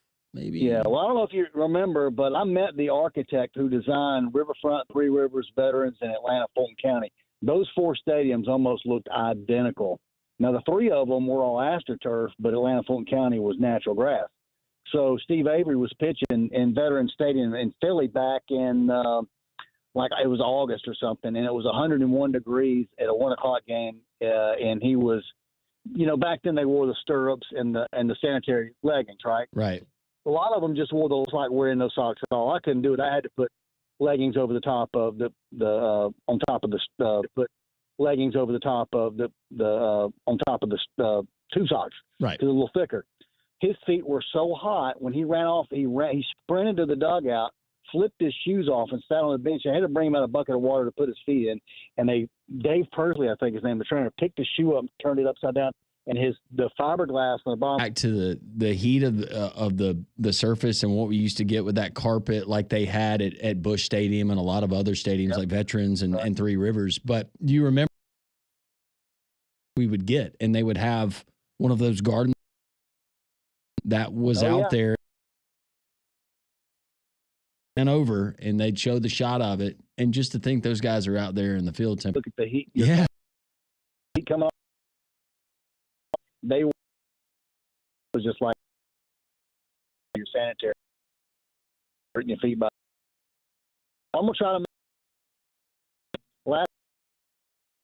It was, and maybe. Yes, it's. Hey, enjoy your show. Hey, appreciate. Steve actually just came. It was something weird going on. Yeah. People out of town trying to coordinate. But no, it has grown. And you can all join us at Social Taco every single Tuesday as we broadcast from 10 until 2. Steve Avery, man, that's a blast from the past. He was good. Really good. He had some good looking hair. He was talking about those cookie cutter stadiums back then, because you could throw in Busch Stadium because they were the home of the St. Louis football Cardinals and the baseball Cardinals. And then you had the Reds and the Bengals at Riverfront. Then you had Three Rivers Stadium in Pittsburgh for the Steelers and Pirates. You had where the Mariners played. The Veterans Stadium where the Phillies and the Eagles played. And all of those had turf, for the exception, as he mentioned, Fulton County. As he's called, the cookie cutter, which was the all circular, you could play multiple sports. I remember going, and this was before the Braves took off as a success story. You'd go to Fulton County Stadium, and back then the Cardinals would always, the Braves would always go to St. Louis in April or May. The Cardinals would go to Atlanta in September. And by September, the Braves were already mathematically eliminated from the playoffs. And so the Falcons would have already started playing games inside Fulton County Stadium. They would have had a preseason 2 or 3 games, and then they would have started the NFL season.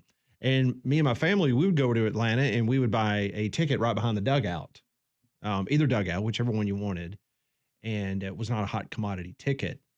And seeing how bad that playing surface was at Fulton County, they would spray paint the infield dirt. I'm talking about what was supposed to be infield grass. They would spray paint the dirt green. So it would give you the appearance on television that there was some semblance of an actual infield grass. I know somebody who did that. Who was hosting a party and it had some issues in their yard. And they did that? Yeah.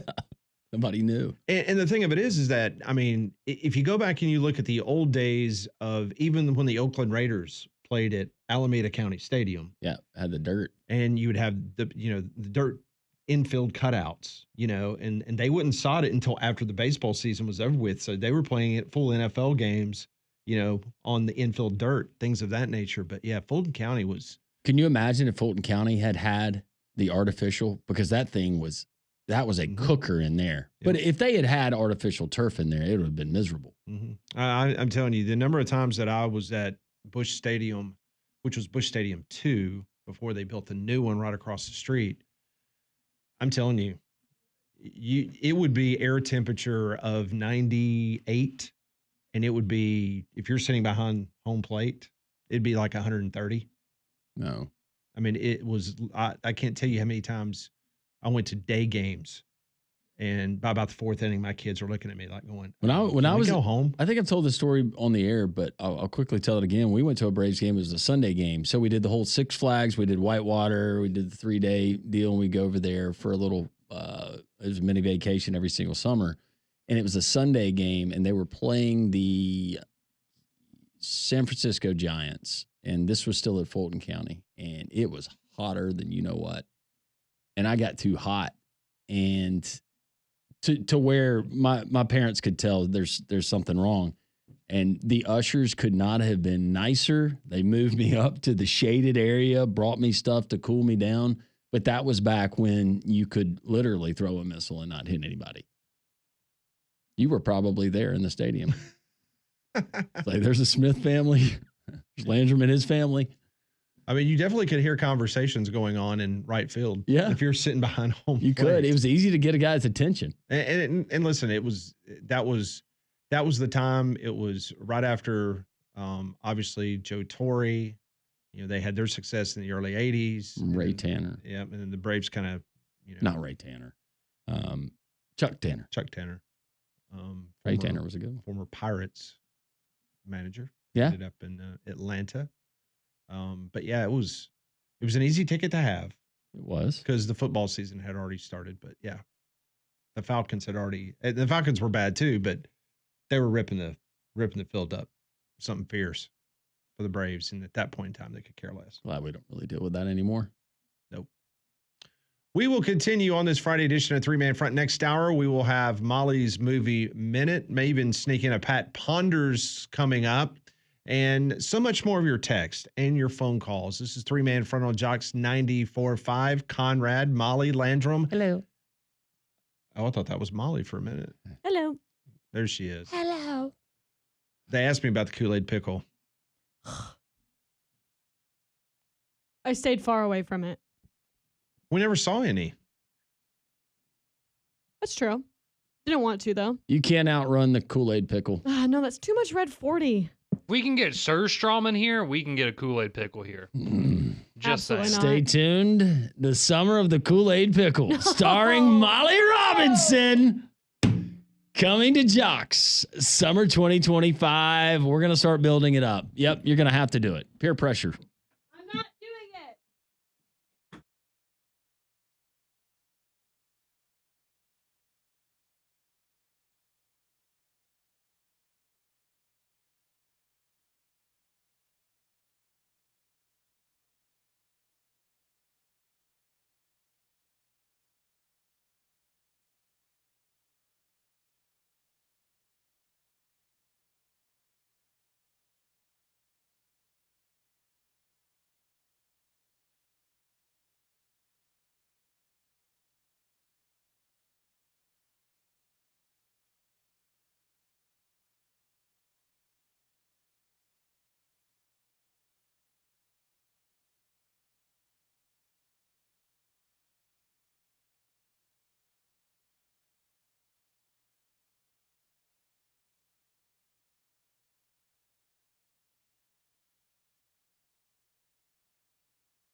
It is 12 noon. Welcome back. It's Three-Man Front on Jocks 94.5 on this overcast, cloudy Friday.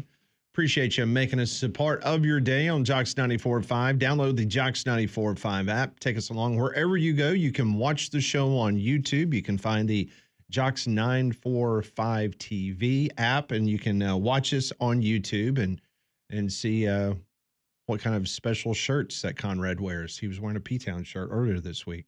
Have you watched it yet? Yeah, I thought about wearing it again today, but it was too soon, so I'll wear it on Monday. It was too soon? Well, I wore it 2 days ago. But you did wash it. Yes, I did. Gentle cycle? Hand wash. I hand washed it. Nice. Nice. Can't have that thing shrinking on me. No. Hand wash, hung it up on the clothesline to dry in the old natural way. We're good look to at go. you. I didn't do any of those things, but it is clean. Well, good.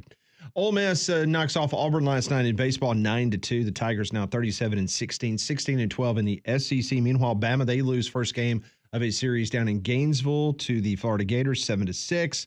The Tide had a big lead. They were up 5-0, but the Gators overcome that deficit. So the Gators are now 14-14 in SEC play. Alabama 15-13. So you have a kind of a logjam right there with teams around the 500 mark or a few games over 500. So it's going to be interesting to see how the official SEC baseball bracket works out as we get ready for Hoover next week. Yeah. I wonder how SEC coaches feel about making that long run and playing that amount of games right before you're set in most cases to host a regional. I would assume that those that are on the fence of hosting a regional, they're all about it. Yeah. But those that have because this actually does make a difference in the mind of the committee. Absolutely. Because you're talking about huge RPI numbers, But I would think that those that are on the upper echelon of the Southeastern Conference that are pretty set. Like let's take, for instance, Auburn. I know Auburn is currently 9th in the standings, but everything that I see because of their RPI, their strength of schedule, everything that Auburn has done, Auburn is a lock to host. So no matter where they finish in the SEC this weekend or what happens in Hoover, Auburn will be hosting. And it was kind of an unwritten rule, and it's probably changed at this point. But do you remember when, in order to be eligible for the NCAA tournament, felt like you had to have a 500 record, at least a 500 record in conference play? Yeah. But now with this league the way it is, and the RPI, yeah, RPIs, it plays a big part for sure. So you're a big golfer. You play as much as you possibly can. And we talk about how in central Alabama, the weather, we've gotten over 7.5 inches of rain in the month of May, which it's pretty astounding. And if you play golf, you are familiar with the terminology, which is a mud ball. Mm-hmm. And that is the big story that is taking place at Quail Hollow. If you remember an interview we had earlier this week with Doug Bell from the PGA Tour Network and the CBS Sports Network, we were talking about how they closed the course down on Monday to patrons. And Charlotte had gotten a lot of rain, and they were worried about the playing conditions. So it's not the big story of what's going on with Jonathan Vegas, who had 5 birdies yesterday to post a 7 under 64. That was not the big story. The big story was the mud ball. Now, tournaments can choose to employ preferred lies, which is a temporary rule that will allow a player to lift, clean, and replace their ball when it's in the fairway. And you've played golf the last couple weeks. Do you subscribe to that when you're playing and you get a mud ball, or do you just play it? No, I'd subscribe to that. I'm not good enough to hit a ball caked in mud. So basically what happens, lands in the fairway, it's caked in mud, that you have that preferred lie, which they would allow you to pick the ball up, wipe the mud away. But it's generally understood that in a major championship, the ball is never to be what they call played up. Right. So you have to literally play it the way it is. Mm-hmm. Okay.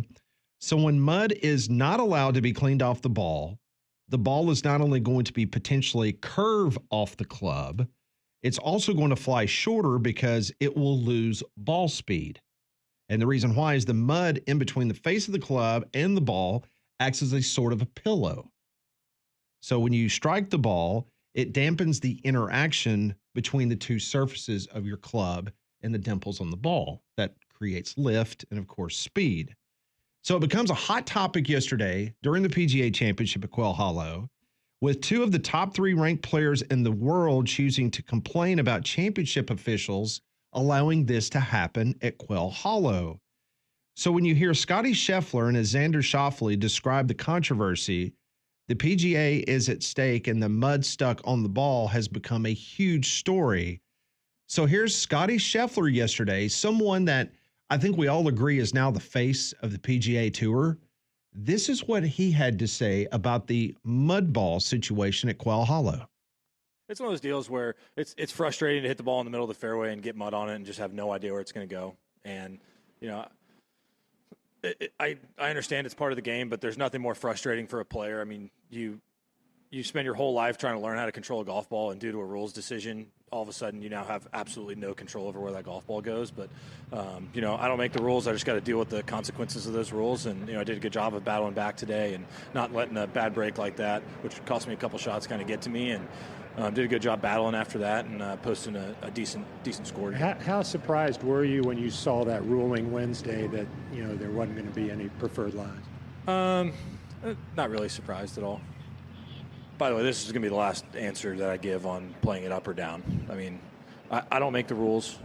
I think when you're looking at the purest forms of golf, I think, like, if you're going to go play links golf, there is absolutely no reason on a links golf course you should ever play the ball up. It doesn't matter how much rain that they get. I mean, the golf course could be flooded underwater, and the ball's still going to bounce somehow just because of the way the turf is and the ground underneath the turf.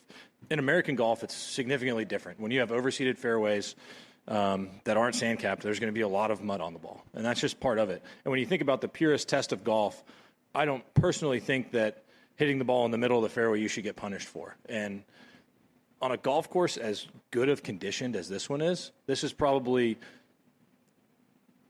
where a situation in which it would be the least likely difference in playing it up, because most of the lies you get out here are all really good. And so I understand how a golf purist would be like, oh, play it as it lies, but I don't think they understand what it's like literally working your entire life to learn how to hit a golf ball and control it and hit shots and control distance. And all of a sudden, due to a rules decision, that is completely taken away from us just by chance. And in golf, there's enough luck throughout a 72-hole tournament.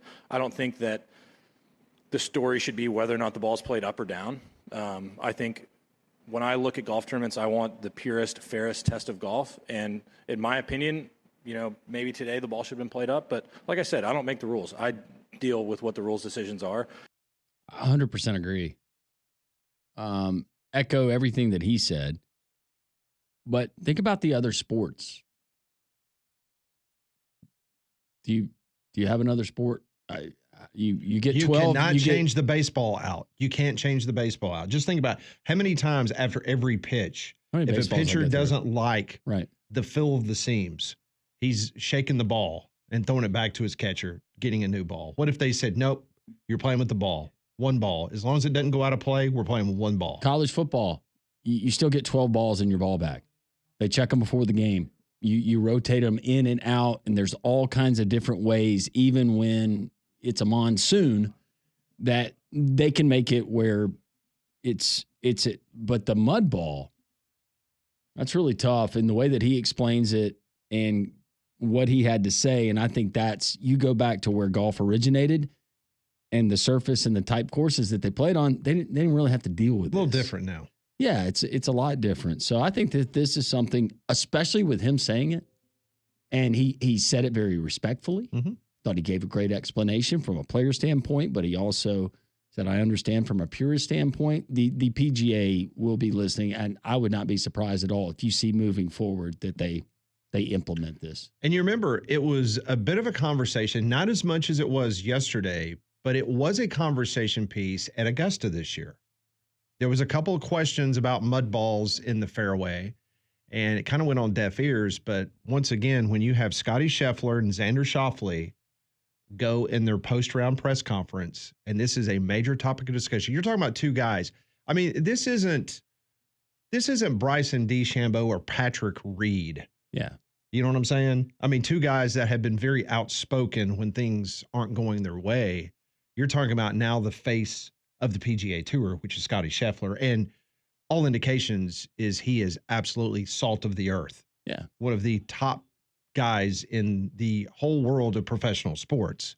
So when he talks, I think they're going to pay attention. I agree with him. And don't implement the rule if you're in the first cut, if you're in the rough, but you should not be penalized for hitting a ball right down the middle in the middle of the fairway, which is the object of the game.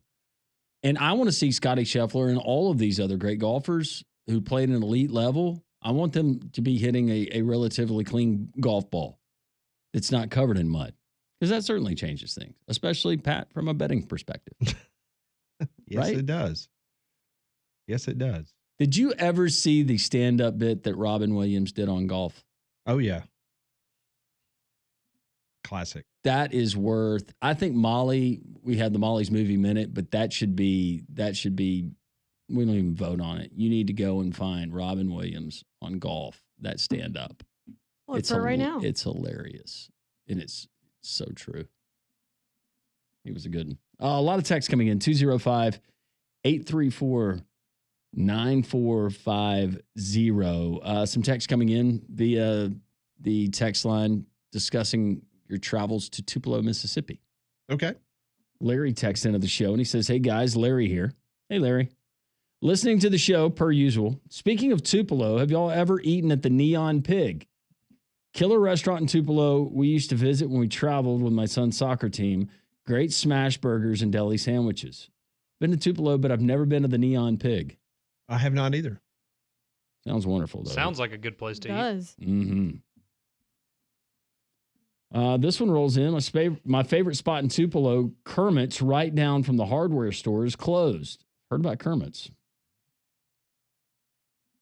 Is that the Patrick Mahomes joint? Can't even do it.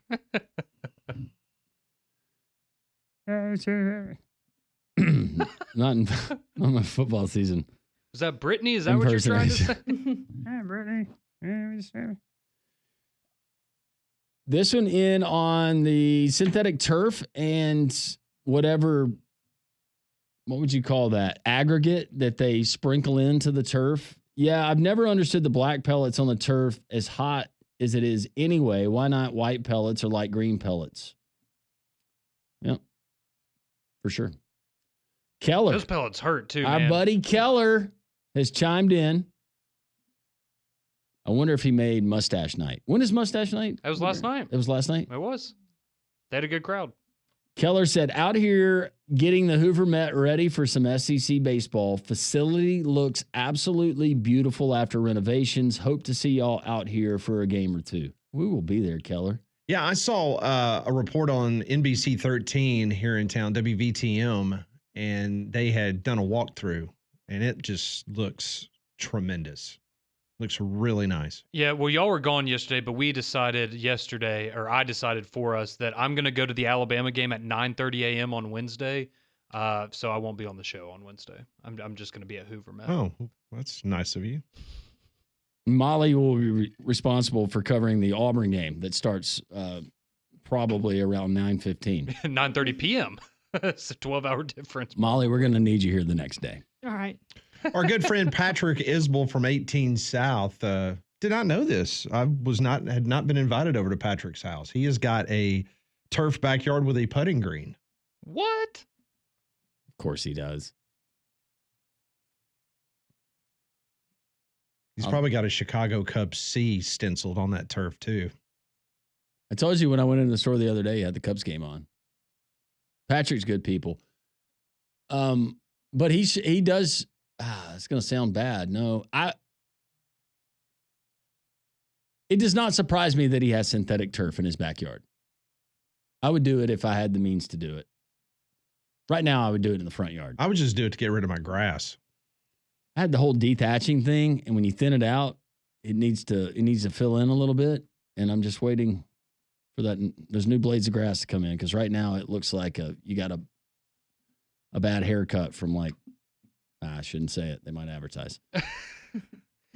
See, Pat, you can't get the turf now, though, because you've got all these people helping you get the zero-turn mower.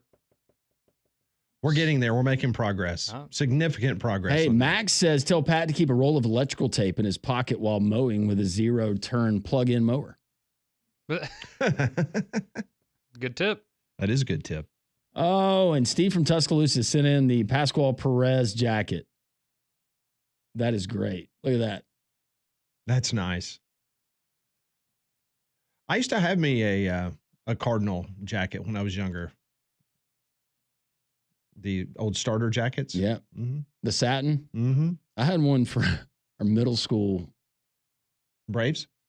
No, it was like our middle school. Oh, your middle school That's had what a we wore, starter jacket. baseball. Oh, I got you. For baseball, we had those because it was still cold. That was your bullpen jacket? Yeah. My bench jacket. This one rolling in from Cliff Hembry, North Point, Alabama. We always appreciate you listening to the show. Back to Patrick Murphy. I'm just reading Cliff's text. Some of us, UA alum, do not like Patrick Murphy. He will never win another natty. His time is done. I cannot stand intentionally walking batters. Coach Murphy does it a lot. He cost us games by doing that crap. So I guess he's insinuating that maybe the game of softball has passed him by and he's stuck in his ways, and that's why some people are upset. I have not heard anything about Patrick Murphy being on any sort of a hot seat, so maybe he is, but I've not heard that. Well, it does not lie. His numbers have gone down. They have. I think he finished 5th in the SEC, finished 9th, and he finished 10th this year. Every single year it's gotten worse. Is it the portal NIL era where it's happened? It's. I mean, it has affected a lot of great coaches in other sports. It has. And I mean, yeah, we can be honest. Ever since Montana Fouts left, the program has not been the same. It's still good, but it's not elite. I think that's fair. But since she left, they have made it to the College World Series twice. Yeah, exactly. So it's not like they haven't fallen off the face of the mat. Or right. The face of the earth. No, they're a good program. They're just maybe not the best program. But one other thing about Patrick Murphy, the last 2 years in SEC play, he has gone 22 and 26. It's going to be the Braves record next week. I'm kidding, Landrum. I'm sorry. I need you guys to win, actually. And you need me to win. Just for saying that. This one reads, used to coach lacrosse in the summer at Sickard Hollow. Temps would reach 120. I believe it. Whew. This one coming from the state of Mississippi. Thanks for listening on the Jocks 94.5 app. At gas stations, you could get a whole pickle for 75 cents. It's a great bargain there, Molly. You get 2 for $1.50.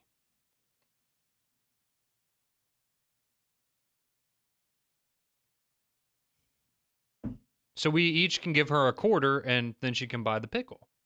I don't think she's going to do it. I'm just telling you. What if we buy it and bring it here to her? What if we disguise it as something else? Would that be possible? No. What are you going to disguise it as? A cucumber. Oh. Do you like cucumbers? No. Ah, well, that kind of ruins that idea. A lot of foods I don't like. Do you like carrots? Carrots are fine. What about a banana? No. Is there any food that you would eat if it was Kool-Aid flavored? Probably not. Or had been soaked in Kool-Aid? When's the last time you drank Kool-Aid? 5th grade. What about Tang? I don't know what that is. What about like if we put a chicken tender in Kool-Aid? Would you eat that? Probably not. Do you like Capri Suns? Yeah, those are fine. Okay. Joseph texts into the show and he says, hey, Molly, would you like a straight up trade Scooball for Strider? No. It's a good call by Molly. Remember when y'all were trying to get rid of him last year? Williams says y'all need to look up the story of the female soccer players who all ended up with cancer. It was all related to rubber pellets on the turf fields. What? There is that a thing? Well, there's also a thing out there about staph infections off turf fields. That's not good. What do you think about it? I mean, I get it, but yeah, it's not good. It's a turf field. There's nobody's washing the field down after people spit and regurgitate, throw up, and accidental poopy. Happens to the best of us. I said it for your benefit. You think those are those pellets? Oh. We'll continue to Look at take that your mud ball. texts. Coming up at the bottom of the hour, we will talk to Molly Robinson, and she's got her brand new movie review of Goonies. That's coming up all this hour, Jocks 94.5.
Twelve 1224 Jocks 94.5. Made our way over to Tupelo, Mississippi yesterday as the Hewitt-Trussville Huskies wrapped up spring practice as they defeated the 7A state champions over in the state of Mississippi, the Tupelo Golden Wave. It was a defensive game, 7-0. Hey, was the final score in that one. And we made the trip over there, and you guessed it, a courtesy GMC. My Acadia, the AT4, made the trip over to Tupelo, Mississippi. And if you've not had a chance to go by and see Josh Gargis, Drew Lawley, Richard Gullidge, how about Robert Doremus, all those guys, they're ready to serve you this weekend and give you the best opportunity to take a look at a brand new GMC right off of exit 32 off of I-459 in Trussville. You know, courtesy, if you go to courtesybirmingham.com, if you see something you like there, you can come in person and look at it. Or you know what? Many people, they will just purchase a vehicle online. That happens on a daily basis. They have delivered cars to Anniston, Gadsden, Rainbow City, Hoover, Vestavia Hills, Tuscaloosa, Montgomery, Huntsville, Coleman. List goes on and on, not only here in the state of Alabama, but the Southeast, because you can get the best deal on a brand new GMC because of Courtesy GMC in Trussville. Stop by and give Courtesy GMC a chance to show you what makes this local-owned store in Trussville the #1 choice for GMC vehicles in the Southeast. That's Courtesy GMC in Trussville, courtesybirmingham.com. Our listeners have responded. They always do. We've got recipes that are coming in for the Kool-Aid pickles. This thing's growing. Molly and her just the showdown with the Kool-Aid pickle at some point this summer. So this is a showdown now. It's a showdown. It's No. Molly versus the Kool-Aid pickle. Like, it's not funny. I'm not doing it. I think it's hilarious. I'm not eating a pickle. And now, See, and I thought I wasn't going to be smelling Baltic Sea fish, but right, exactly. This is Conrad's thing. He's the food guy. I don't like food. There's a I'm lot of foods retired. I don't like, and pickles are one of them.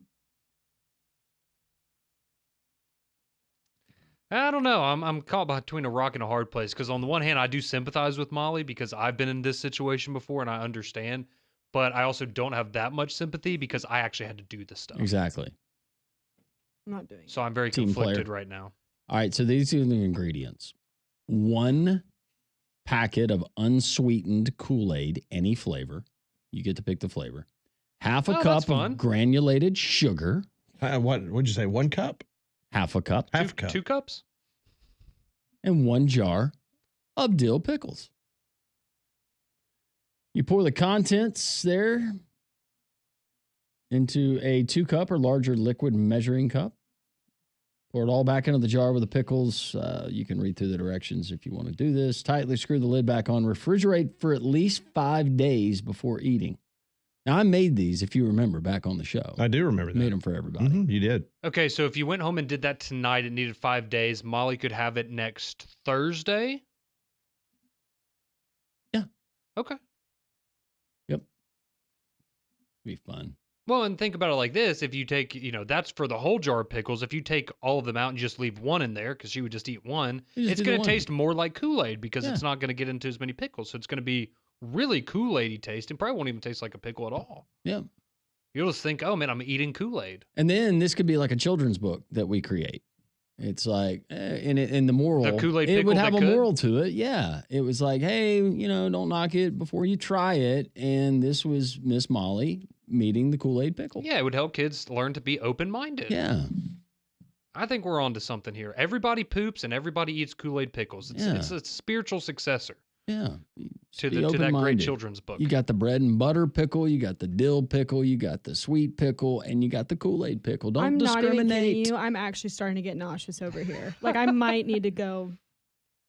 Like, I'm not even kidding. Might need to go. To a gas station and find a Kool-Aid pickle? How about a pig's foot? What about chicken on a stick? Okay, this is weird. Hey, folks, buddy Love here. I'm going to make it weird for y'all. I'm in my underwear watching y'all. Ha, ha, ha, ha. Great. Thanks. Josh and Is Huntsville. that all he said? That's all he said. Does Hoover High play their games there? They play some games at the Hoover Met. They play all their high school games there. They don't play at the Hoover High School anymore? They don't? Nope. They You've play done a game there? they play their JV in their 9th grade there. Okay. But varsity plays at the Hoover Met. That'd be a cool place to play your high school baseball. If you do the Robin Williams golf bit, make sure it's the edited version. LOL. Thank you, Mike Jones. The turf pellets are black because they come from ground up tires. That's right. Do they really?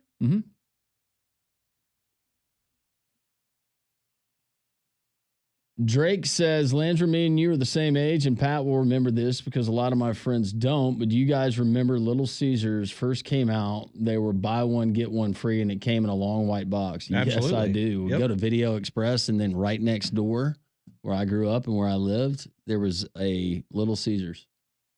So it was $5 and buy one, get one free? I don't remember that. It was buy one, get one, though. Crazy Bread was crazy good. Yeah.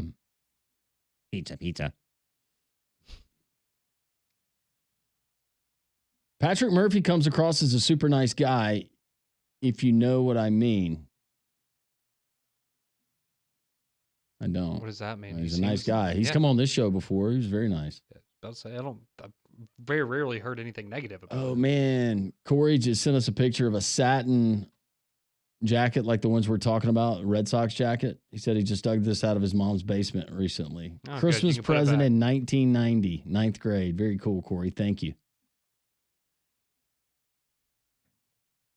The Sun, apparently, going back to the cancer stories that have been linked to female soccer players, the Sun heats the rubber and it emits carcinogens.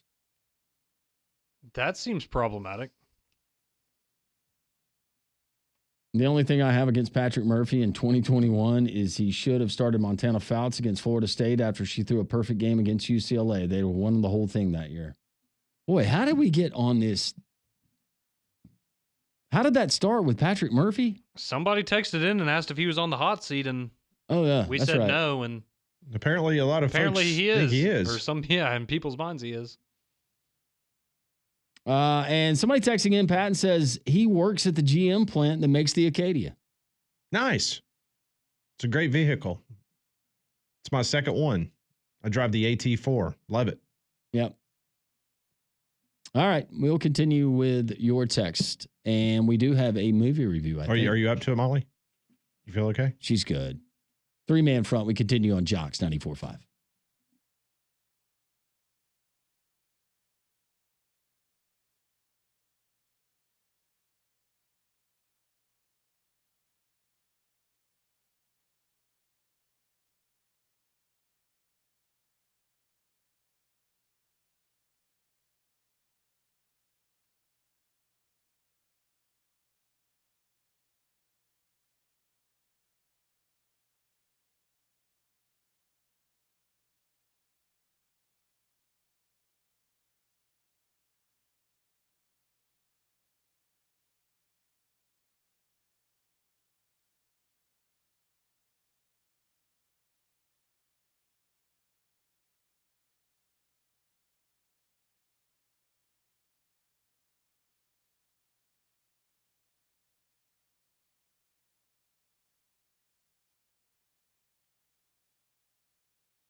So the listeners spoke last week as they voted that they wanted Molly to review the 1985 classic, The Goonies. She had never seen it before, so I'm anxious to hear her review. If you're new to this segment, last year we started a summertime movie series for Molly, movies that she had not seen before, chosen by you, the listeners of Jocks 94.5 and 3 Man Front. She watches the movie, she comes back, she gives us an update, her review. She posted on social media through the 3 Man Front account just a few minutes ago a rundown of the movies that she watched last summer. What was the final count of movies? Do you remember off the top of your head the number? 20. 20. Nice round number. 20 movies she reviewed last year. And one of the things about the movie reviews that she will not do horror movies. No. So that is not a genre of movie that we make her watch. But you said Goonies, and this is what we call Molly's Movie Minute.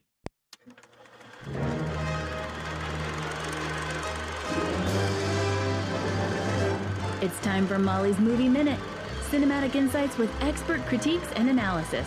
And now, let's journey through the world of film with Molly Robinson. I missed that intro. It was good to hear it. And I missed Molly's Movie Minute too. It felt good to, kind of unwind one of the nights this week. Did you watch this on Goonies. VHS beta? I did. You're DVD? open to review more things throughout the course of the year? No. Don't even go there. No, I'm just saying we could have more intros and we could come up with more creative intros for you. Well, I like my movie. Okay. So let's just stick with that. All right. I could sense some tension in this room. There's Conrad. no tension here. There's tension. There's tension. Oh, maybe Molly's got tension. Yeah, I do. Well, let's move on to the Goonies, shall we? Well, she cut him off quick, didn't she? I really liked this movie. I felt like this was a good one to kick off the summer with.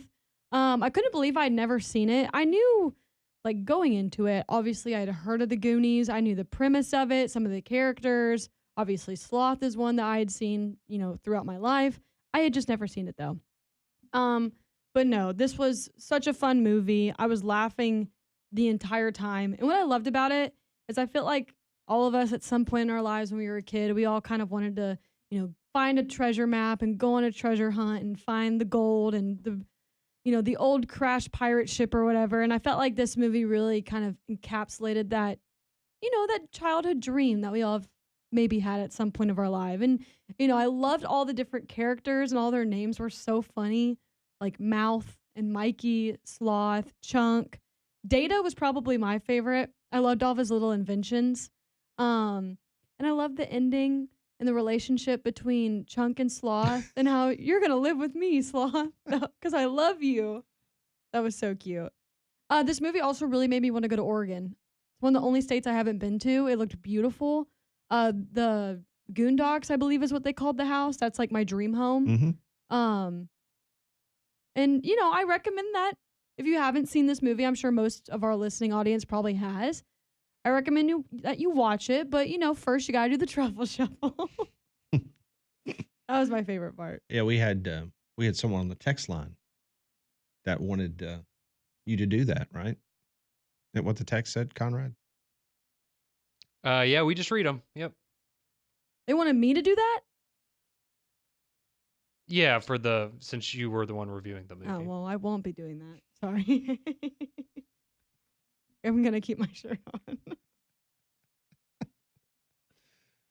Okay. But yeah, I gave it 4.5 stars. I really, really liked it. That's pretty high. I know. I really, like I said, I loved this movie. Now, what was the high? Remind me, what was the highest? Shawshank. Was that 4.5? No, I gave it 5. Oh, you got it. I gave Shawshank 5, and I gave, I think, Hoosiers 5. And those were my two 5 stars. Okay.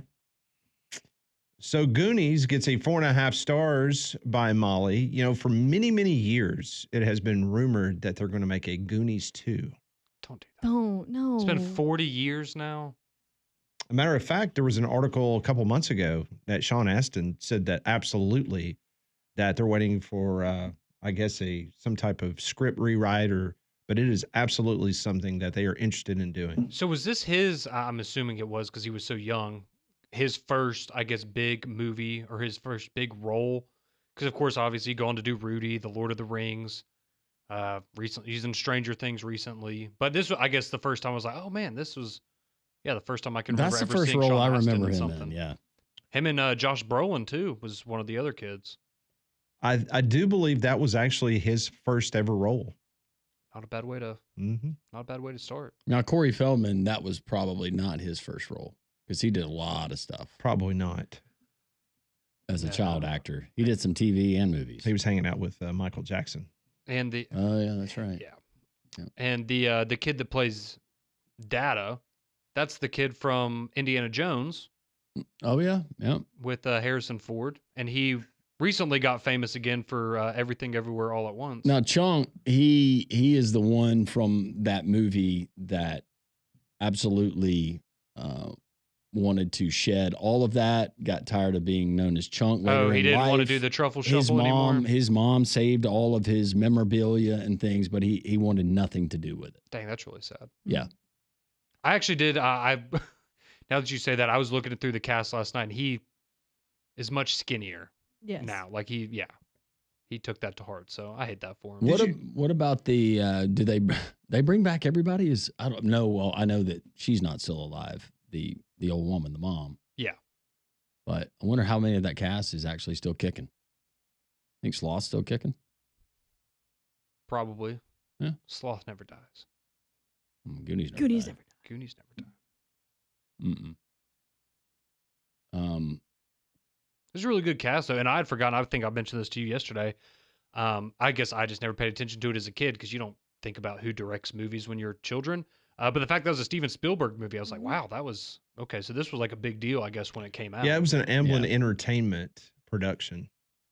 Mm-hmm. But when that came out, that was all the craze. Yeah, and it makes sense though that the special effects and the things that they did in that movie I thought were pretty good, especially for 1985.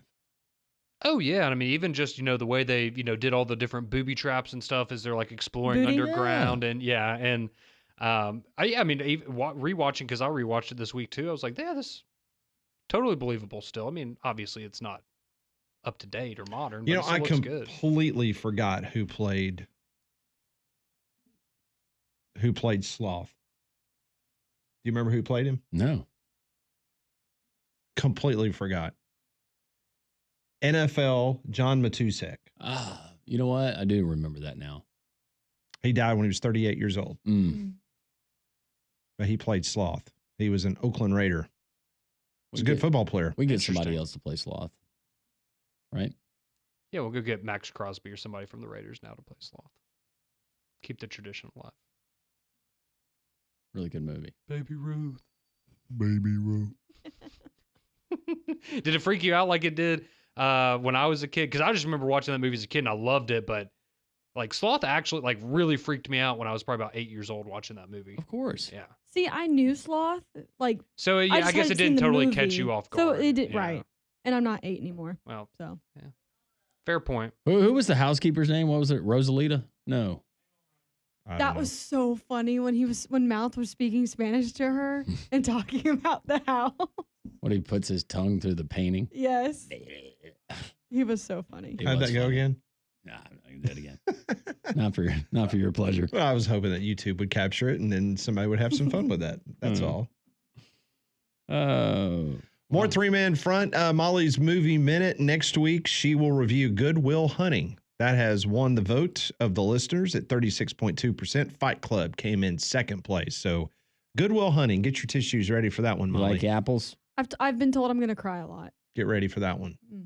More three-man front. This is Jocks 94.5.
You know, a couple of weeks ago during Pat Ponders, I was telling you about the potential of a baseball that had been signed by Pope Francis and how much money that could potentially bring if you own that. I think the question was, did you own any piece of memorabilia that is signed by a famous person, but it was not associated with their background, i.e., if you had a Steve Spurrier autograph, but it was on a baseball as opposed to a football. Yeah. Yeah, that kind of thing.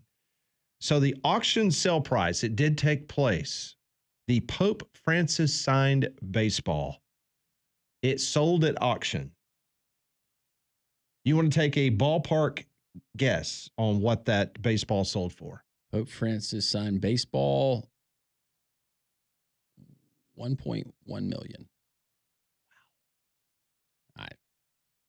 I'm really. I will give you bad at another guess. guessing what I will give you people will another be guess. frivolous. It was not $1 million. Okay.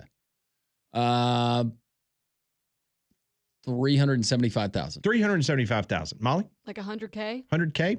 $18,750. Oh man, We were both way off. So save you a little bargain. we could have gotten together. Yeah. And shared it. Mm-hmm. Like I could have had it like half the year. You could have the other half. Yeah. Yeah. $18,750 for a signed baseball by Pope Francis. Now the big question is, if you get the Pope Leo to sign a Chicago White Sox jersey, Ooh. now that would be something that would fetch a pretty good price. Or get him one to sign a Cubs jersey that says "Go Cubs." Ooh, that would be something. That would be. How about Mandu? That's something. It's right there in downtown Homewood. Mandu is electrical muscle stimulation fitness. And what you're going to do is you're going to go into Mandu. They're going to put you in a suit. They'll put you through a workout where in that suit you have cables that run to a machine. They set settings on it, and it sends electric pulses to various muscle groups. The key with Mandu is it's a 15-minute workout, and because of that technology, 15 minutes at Mandu is equivalent to 6 to 8 hours in the gym. It's that deep tissue, and it's because of that technology that is all FDA approved. And right now, just in time for the summer months where we're all going to be wearing less clothes, you want to look your best, and they have rolled out completely new programs that focus on specific muscle groups that you can choose from to focus on.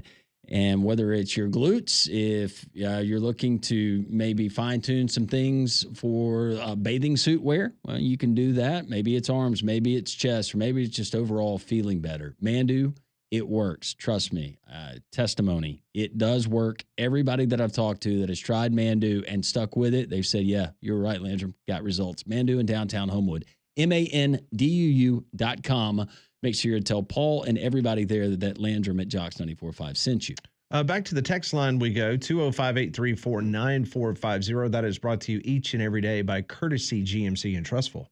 It's unfortunate that he's gone. How many waffles can a waffle stomper stomp? Well, that is definitely one that Conrad would have to answer. Joseph says, don't make me come up to that radio station. Y'all better leave Molly alone. I'm not being mean to Molly. Thanks, Joe. No, I appreciate that. Thank you. I'm being mean to Molly. I'm not eating that pickle. I'm not Conrad. No, you're not. Molly is being a poor sport. She needs to take one for the team. I'm literally not doing it. Oh, there's another Kool-Aid pickle recipe.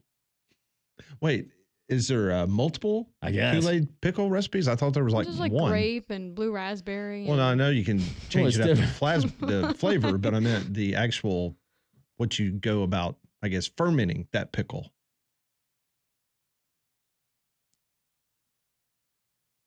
Never trust a pickle by its jar. That's something to live by. That sounds like something on a t-shirt. Challenge Landrum to eat a Kool-Aid Bigfoot. You ever eaten a Bigfoot?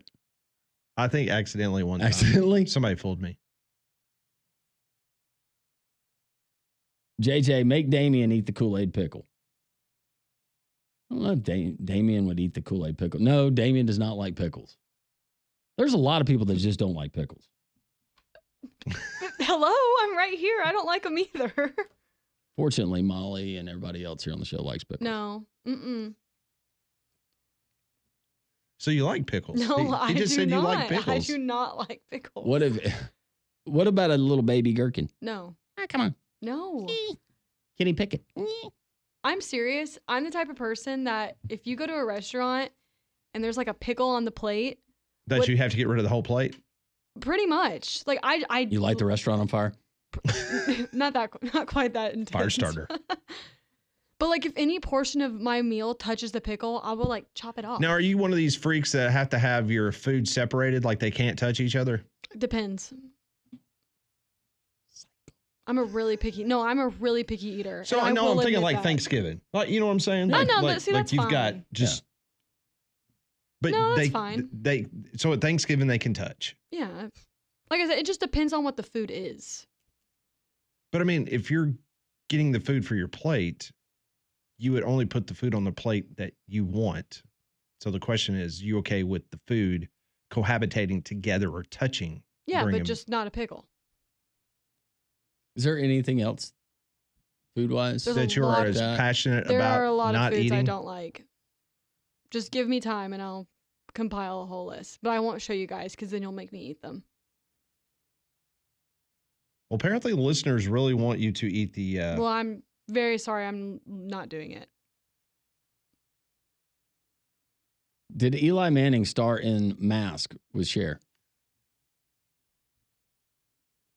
Wrong. So wrong. Can't believe you read that. Molly needs to review What's Eating Gilbert Grape, Leonardo DiCaprio's first movie. Yeah, he was young. Is Johnny Depp in that? May have been. I have a Robert Cray guitar signed by Morgan Freeman, who owns Ground Zero, probably the last great blues club in Clarksville, Mississippi. Drake, I can tell you that Molly has never eaten neck bones. I've never had neck bones. How did the whole Kool-Aid pickle thing even start? Also, props to Molly for not letting herself get talked into being tortured, unlike Conrad, who Thank says you. yes to everything. Love Molly's can't do attitude. It's not that I can't do it. It's just I won't do it. You asked about the Kool-Aid pickle. Many years ago, when Joe Moorhead was the head football coach at Mississippi State, Landrum has had a Kool-Aid pickle. Mm-hmm. And so he asked Joe Moorhead when he came on this radio show about a Kool-Aid pickle. And so they struck up a whole relationship because both of them enjoyed a good old convenience store Kool-Aid pickle from the state of Mississippi. Yep. So Molly and I went to Mississippi yesterday to cover the Hewitt-Trussville football game against Tupelo. And we kind of joked around that perhaps we would try to get a Kool-Aid pickle for Molly to try. That's how the conversation started. Would you trade, asked one listener, a Nebraska football natty? That'd be tough right there. That's for what? For eating a Kool-Aid pickle? Yeah, that would be tough. You got to do it for Big Red. And you get the cherry flavored Kool-Aid pickle. Big Red. What would Matt Rule do? I think he would eat the Kool-Aid pickle. He'd eat the whole jar, Pat. 3-man front. We continue 1 o'clock hour next.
It is 1 o'clock on this Friday. Jocks 94.5. Pat, Landrum, Molly, Conrad back with us on Monday. We're taking your text, your phone calls as well. 1-800-239-WJOX, 205-834-9450. Let's go back to the phones. Cowboy joins us from the Metroplex. Cowboy, what's happening on this Friday? Oh, a few things. How you doing, Pat? We are doing fantastic. Me and Landrum and Molly just hanging out on this Friday.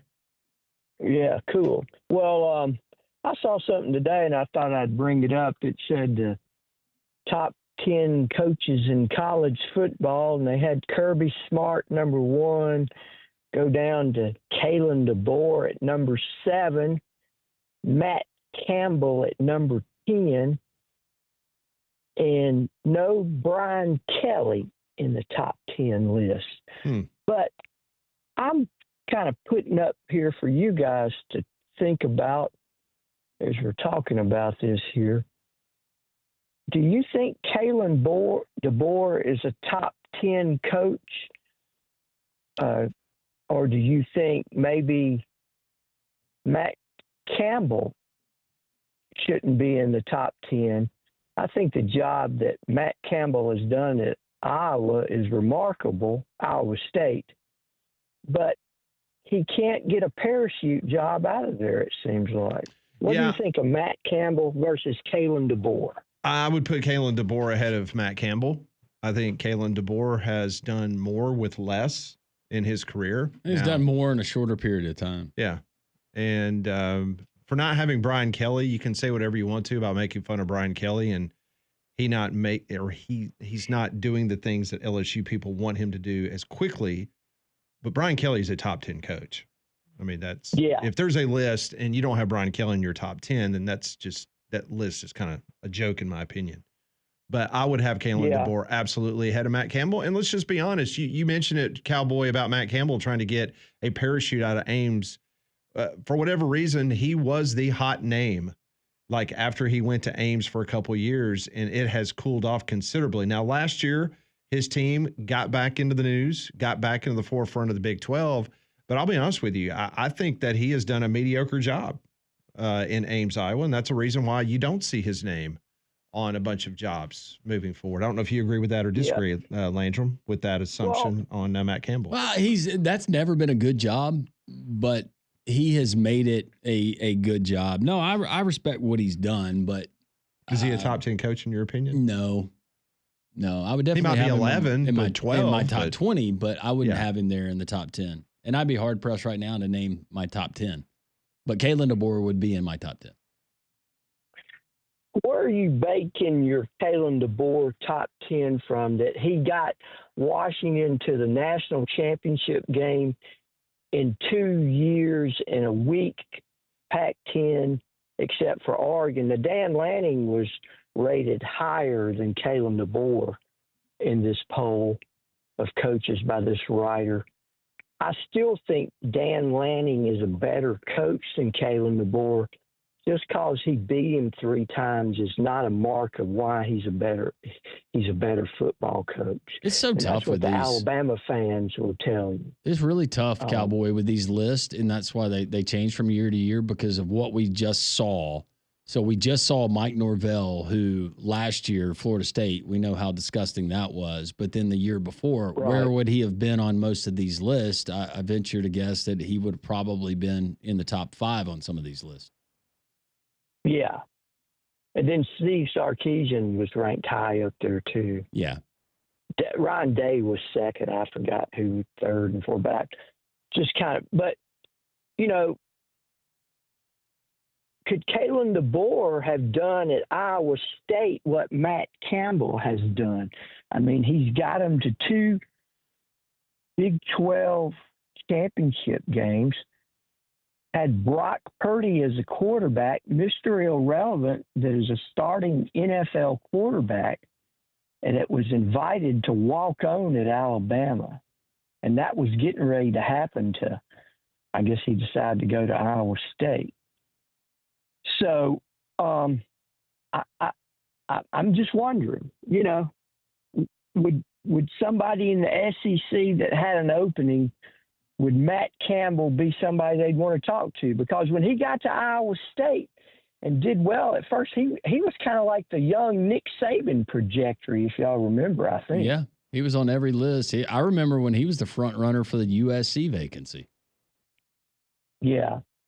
Then the New York Jets, before they hired somebody in like before Robert Saleh, maybe, or he was mentioned there, I think. Do you guys remember when Kevin Sumlin was projected to be the next college coach to get hired by the NFL? Oh, yeah. Boy, he fell out hard, didn't he? Yes, he did. Well, I mean, let's not forget that Matt Campbell, I mean, he's 13 games over 500 at Iowa State. He's 9 games above 500 in a Big 12 that has been lackluster since 2016. So let's not like prop up Matt Campbell like he's the next best thing in college football, because he's had an opportunity there. And yeah, he won 7 games last year in the Big 12, but he also 2 years ago won 8 in the Big 12. I'm sitting here looking at Kalen DeBoer's record, even at Fresno State. His first year at Fresno State, he went 3-3 in conference play. Then he went 6-2. Then he went 7-2 in the Pac-12, and then 9-0 in the Pac-12. And again, he went 5-3 in the SEC last year. But I know it's a smaller sample size than what Matt Campbell. But Matt Campbell has had plenty of opportunities. But when you go 2-7, 5-4, 6-3, 5-4, he did go 8-1 in 2020. But then he followed that up with 5-4, 1-8. 6-3 and 7-2. So he is only 9 games above 500 in the Big 12, not the Southeastern Conference. Yeah. But Kalen DeBoer is the product of being at Indiana and knowing Michael Penix and the transfer portal. Right? That is true. Yes. I'm just putting some facts out there. No, and those facts are absolutely 100% valid. It's just the fact that everyone keeps waiting for Matt Campbell. Last year was the first time since he has been in Ames, Iowa, that Matt Campbell has won more than 10 games in a season in his whole entire career. One time. One time in double digits.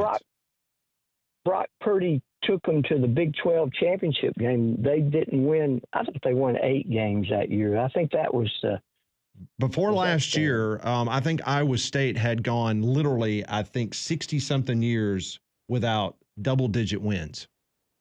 I mean, it was a historic year last year for Iowa State. Right. But before that, the most he had won at Iowa State in a season was 9-3, and that was in the COVID year of 2020. Yeah. If Brian Kelly goes 8-4 this year, which it could happen, he's got a tough schedule. Who would be an LSU candidate? Would Matt Campbell be a candidate? No? I hate to tell you, I know that we're on this Matt Campbell segment here, but I have not heard Matt Campbell's name mentioned for any opening in the Southeastern Conference over the course of the last 5 years. I think he's a Midwest guy. I think if he ever gets an opportunity to get out of Ames and go to a more of a decent place than Ames, Iowa, I think he would go. He just hasn't had the opportunity because the numbers that I just laid out, it does not, bode well for his resume based on what he's been able to do. I mean, how about this? He has been to 1, 2, 3, 4, 5, 6. He's been to 7 bowl games in Iowa at Iowa State. He's 3-4 in bowl games. Well, that's a pretty good record. 7 bowl games in 10, 11 years at Iowa State, isn't it? I mean, you go to bowl games just to get in one, right? But if you had that record at Alabama, would you be fired? Would you even have the opportunity at Alabama? No. To play in 7 bowl games and go 3-4? No. No. Well, and that's you're making my point that Kalen DeBoer was hired off of Michael Penix in the transfer portal in one hot year at Washington. Okay, so my point is, and I'm not pointing this at you like me and you were having an argument. I'm just posing this question to you. What would be the reason why someone would hire Matt Campbell? If you're saying the reason Alabama hired Kalen DeBoer was because of Michael Penix, what would be the reason that you would hire Matt Campbell. Well, you would take a chance on Matt Campbell because he did well at, was it Toledo or where was it? He was at Toledo. Right. Okay. He did well at Toledo, got the Iowa State job. Done, I'd say, a good job for Iowa State since he got that job. And when Nick Saban was at Michigan State, he cashed in off the one big-time year they had and was gone.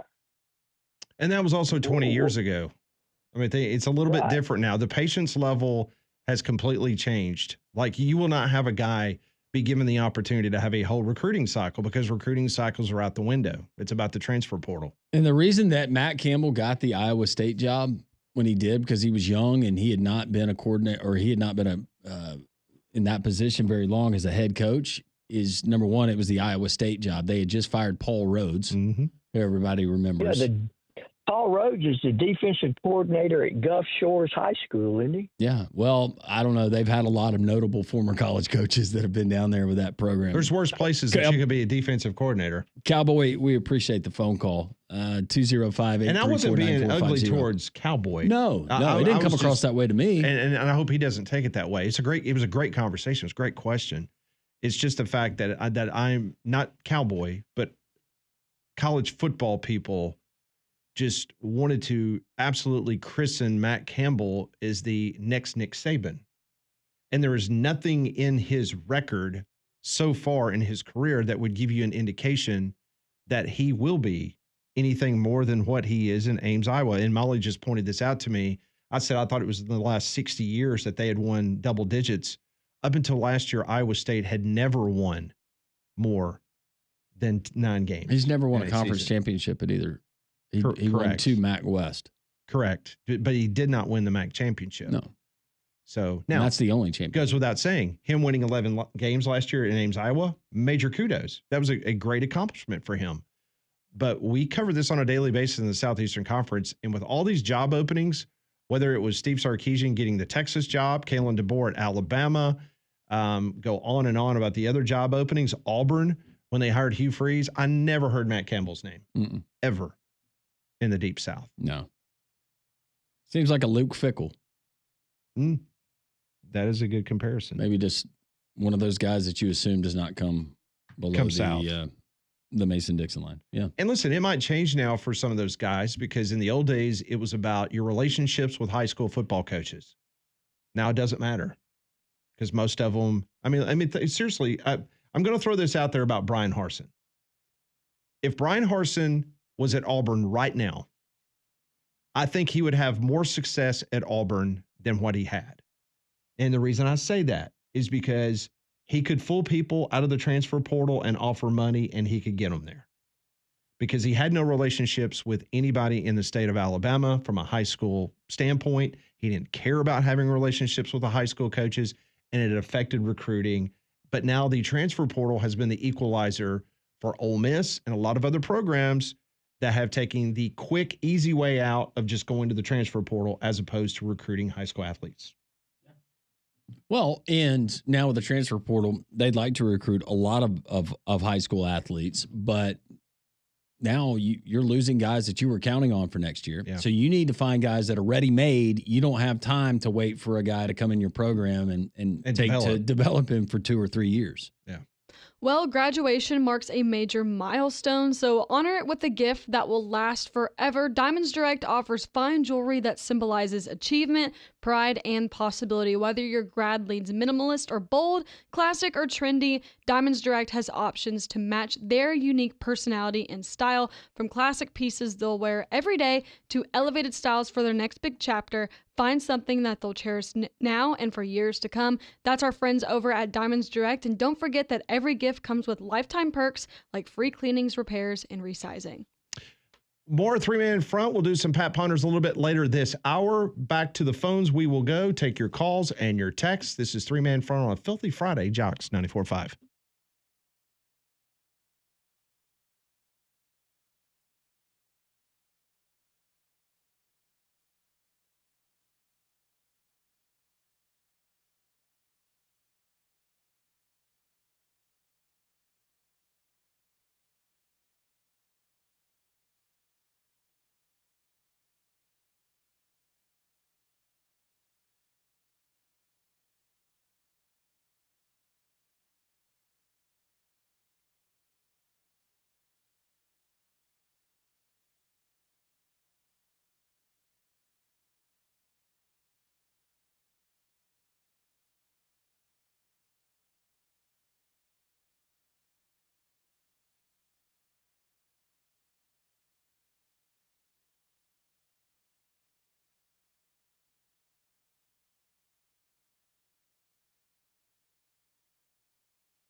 120 on Jocks 94.5 on this almost said football Friday. Well, it is a football Friday. We got Stallions football tomorrow. You got a UFL game tonight, right? Yep. Showboats and the Brahmas? You got the Battle Hawks and the Stallions tomorrow. It'll be interesting to see how many people show up there in St. Louis. They lead the UFL in attendance, averaging around 29,000 a game. And this is a big matchup. Remember last year when we played them down here, a lot of back and forth between, not from our side to the St. Louis side, but the St. Louis's head coach and some of the players. They had some interesting things to say about Birmingham. So we'll see if the Stallions can take care of business tomorrow. Well, you know, today in the city of New York is one of the most expensive sports days in New York sports history. You got the Celtics at Knicks. That's coming up tonight. It's the second most expensive game on record at Madison Square Garden, $639 a ticket. Would you pay $639 for an NBA playoff game, Landrum? No. I knew the answer to that before I asked. No. Also tonight, you have the Mets at Yankees. That's the second most expensive regular season game on record at Yankee Stadium. How much? $115. Yes, I'd pay that. So you'd pay $115 to watch the Mets and Yankees? Yeah. Okay. But here's an interesting note. On Saturday, between the Mets and the Yankees, it's the most expensive regular season ticket in the history of Yankee Stadium. The average ticket price for Saturday's game between the Mets and the Yankees, $230. Woo. So it doubled from Friday night to Saturday, $230. So if you want to go to the NBA game tonight, you know, take your credit card, $639 per ticket on the secondary market, $115 if you want to go to a baseball game, and then tomorrow it'll cost you $230 a ticket at Yankee Stadium. Well, our friends at Prize Picks, you can have fun with fantasy sports all season long, no matter the sport. We do have, as Pat just mentioned, the professional basketball playoffs going on, but we also have professional baseball season going on, and that's where I'm going to go tonight. But first, I want to tell you Prize Picks. You can download the Prize Picks app today.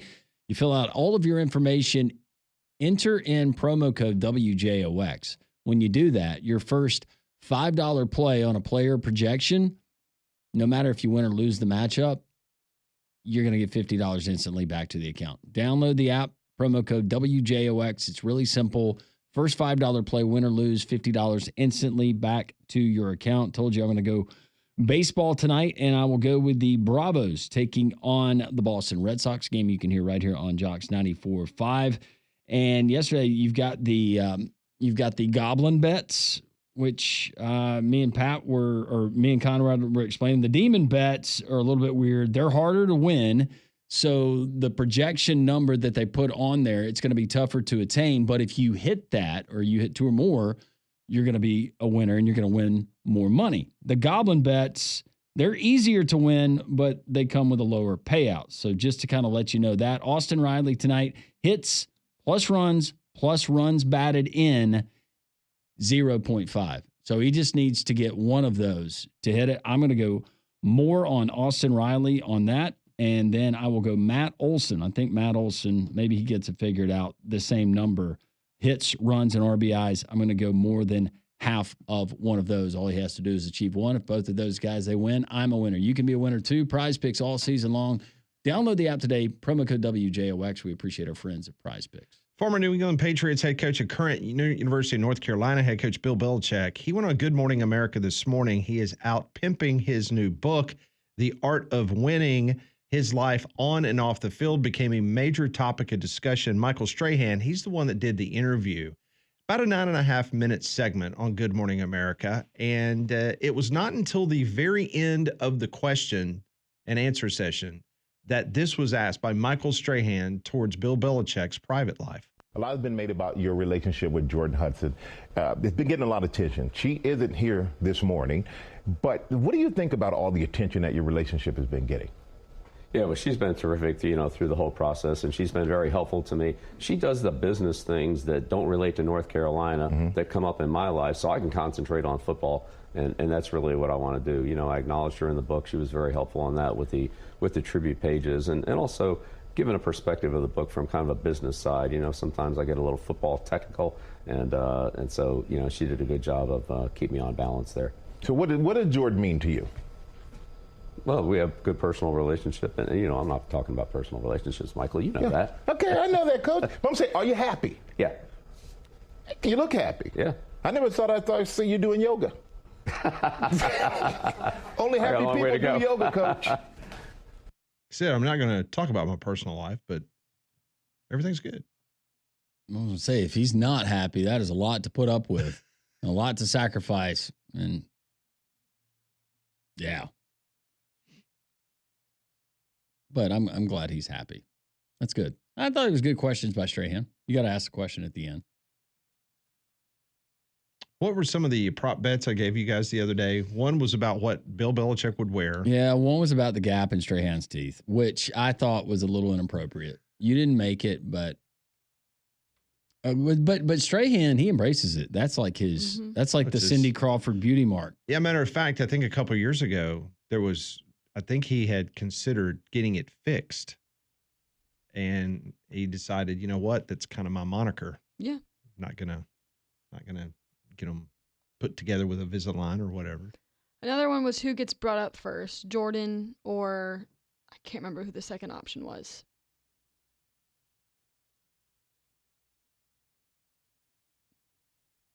And the other question was, would she be there? Mm-hmm. And she wasn't, according to Michael Strahan. And they do that where? In New York? Mm-hmm. Yeah. Yep, Times Square. Maybe I don't really care. I was going to pretend to, but she's going to be out of the limelight, apparently. We'll see if June 1st hits and he's still the head coach of North Carolina. Other NFL news came out yesterday. I'm not sure if I'm not sure if it came out when you guys were still on the air, about the Caleb Williams book that's coming out.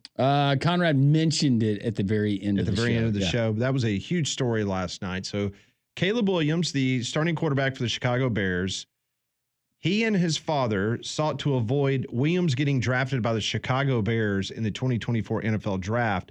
ESPN's Seth Wickersham, in a new book, which is being published in September, goes into deep detail about some of the things that was going on between Caleb Williams and his father, Carl, and the draft process. Now, this is a direct quote from the book that will be published in September. Williams' father, Carl, is quoted in the book saying, "Chicago is the place quarterbacks go to die." That is in the book. Williams' father, Carl, also told several agents in 2024 he didn't want his son to play for the Bears, and part of his efforts to avoid Chicago included consulting Archie Manning, father of Eli Manning, who helped orchestrate Eli's trade from the San Diego Chargers to the New York Giants. If you remember that draft, Archie Manning and the Manning family, they were adamant, do not draft my son. We're not playing for the San Diego Chargers. And what did the San Diego Chargers do? You don't mean it. Let's go ahead and draft him. So they drafted Eli Manning, and then immediately they had to trade him, and that's how the New York Giants ended up getting him. Now, according to this book, Williams decided he wanted to be drafted by the Minnesota Vikings. He connected well with Vikings head coach Kevin O'Connell. Williams was also deterred by the coaching staff in Chicago, just was not a fan of the offensive coordinator. The author of the book wrote that the father and son considered publicly attacking the Bears organization and the city of Chicago in order to prevent getting drafted there. But Williams was concerned that would only lead to more damage if the Bears refused to trade him. This book's going to help. Williams later changed his mind on the Bears after a pre-draft meeting, according to the book. Another interesting facet to the book, that the family actually considered playing 1 year of the UFL. And with all the problems that we've had in Birmingham at the quarterback position, he might have been a Birmingham Stallion. I don't believe that for 1 second. So you think the family was just kind of saying that as a loose threat? Yeah, where did he end up? Right? And he's also got a nice 5-year contract. Yeah. That's paying him a good bit of money, and he would have made $55,000. That was all a bunch of smoke. But that coming out in the book, that he was willing to torch the city of Chicago. I mean, it's one thing if you want to torch the organization and say this is where quarterbacks go to die. Yeah. But now you're picking on, the guy that works the overnight shift as a janitor at a high school who is fortunate enough to buy his family tickets to go to a game. Yeah. And now you're just crapping on him. Mm-hmm. I know this doesn't come as a surprise to anyone, but having bought tickets to go to a game at Soldier Field game a few years ago and sit in the upper deck of the end zone, it's not cheap. No NFL game is cheap. No, it's not. The cheapest ticket you could find was obstructed view. And I think it was still high it was mid to high 200s, almost $300 a piece. One other interesting note from the NFL. So next week, the NFL owners are getting together and they are scheduled to debate a proposal in which they will allow NFL players to participate in the 2028 Olympics in flag football. Love it. Now, the proposed resolution could permit no more than one player from any NFL team to participate in the Olympics. Because you could go off and represent another country. So we're just thinking USA, right? But if somebody has, let's say, a lineage of, someone's from Mexico or from the Caribbean. Or is there going to be a country? Is there going to be a country like we had in the World Baseball Classic where they just start? Yeah, where they start paying off people and they find like your third cousin twice removed 200 years ago was from this country. So the proposal would mean that no more than 6 players from a team would be able to go off and play in the Olympics, but only obviously 1 per each national team, if that makes sense. Who is I know the outstanding quarterback that does not play in the NFL that supposedly is just incredible. He's like 38 years old. Yeah, he's 38 years old, though. Is it a given, though, that we think, has Mahomes, hadn't he said that he would play in it? I mean, you've had a bunch of NFL players kind of give it that cursory, I think it'd be fun. I think it'd be great. But yeah, when rubber meets the road, are they correct. actually going to be yeah. So, but for the Olympics, though, that draw to be a part of that, I think most will say yes. Now, next go around, how many will say yes after the initial experience, if all of this is approved, which I think it will be. So it would be 1 player per team. There's 6 teams that will make the final field in the Olympics. Yeah. So you can't have only 1 player from each team could go and represent one of the 6. You want to talk about a boost to your ratings, though? As popular as the NFL is worldwide, and you got NFL guys out there competing, that'll be one of the highest rated events we'll see. There's no doubt. No, it'll be a lot of fun. We'll do some Pat Ponders next. This is 3-Man Front on Jocks 94.5.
136 Jocks 94.5. You know, many of you are getting out and about doing yard work, and you might notice that your driveway is uneven or the sidewalk is kind of buckling a little bit. And you know what? APS can help take care of that at 205-951-9717. They have that just incredible poly-level system, and that can help that sinking driveway. It's quick, it's clean, it'll look fantastic. Plus, they can fix those cracks in your patio before barbecue season gets heated up here in the next couple weeks. What will impress you the most about APS is their professionalism, quality of their work, top-notch products and service. Call them today at APS, 205-951-9717, or just visit their website. Get you all the details that you need at alabamaprofessional.com. He asked, we try to answer 5 questions from Pat. This is Pat Ponders.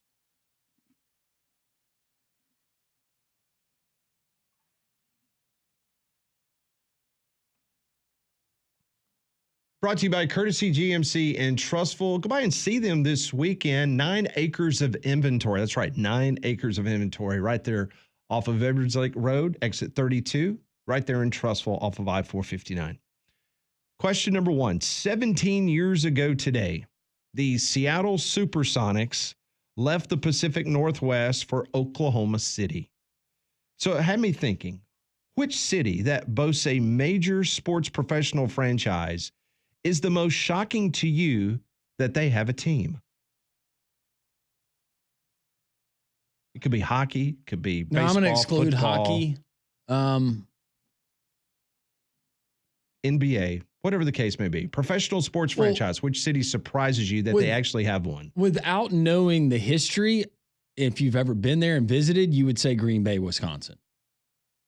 Just because of the city. Nothing about Green Bay screams professional. No, franchise. That's how I feel about Buffalo too. No, in Buffalo, that would be another good one. But again, with the history of those two teams, but that's for someone like Landrum said that might not know. I don't know why, but the Sacramento Kings have always seemed like. I was thinking Sacramento. They moved from Kansas City. Yeah, I've gone to Kansas City Kings games. Yeah, at Kemper Arena, and then they just ended up moving to Sacramento. I broadcasted from Key Arena where the Sonics used to play. Mm-hmm. Yep. And that was a really cool place. Back in the Sean Kemp days of did Gary Payton play there too? Yeah. Yeah. Mm-hmm. They had some really good teams. Larry in Homewood just texted me and he said Carolina. Carolina, that'd be one. Hockey team. What about San Antonio? I can tell you from living in San Antonio, the Spurs, it might surprise everybody outside that. They're huge. I mean, but it is even before Popovich got there. Yeah. I mean, it was a huge draw, a very successful franchise.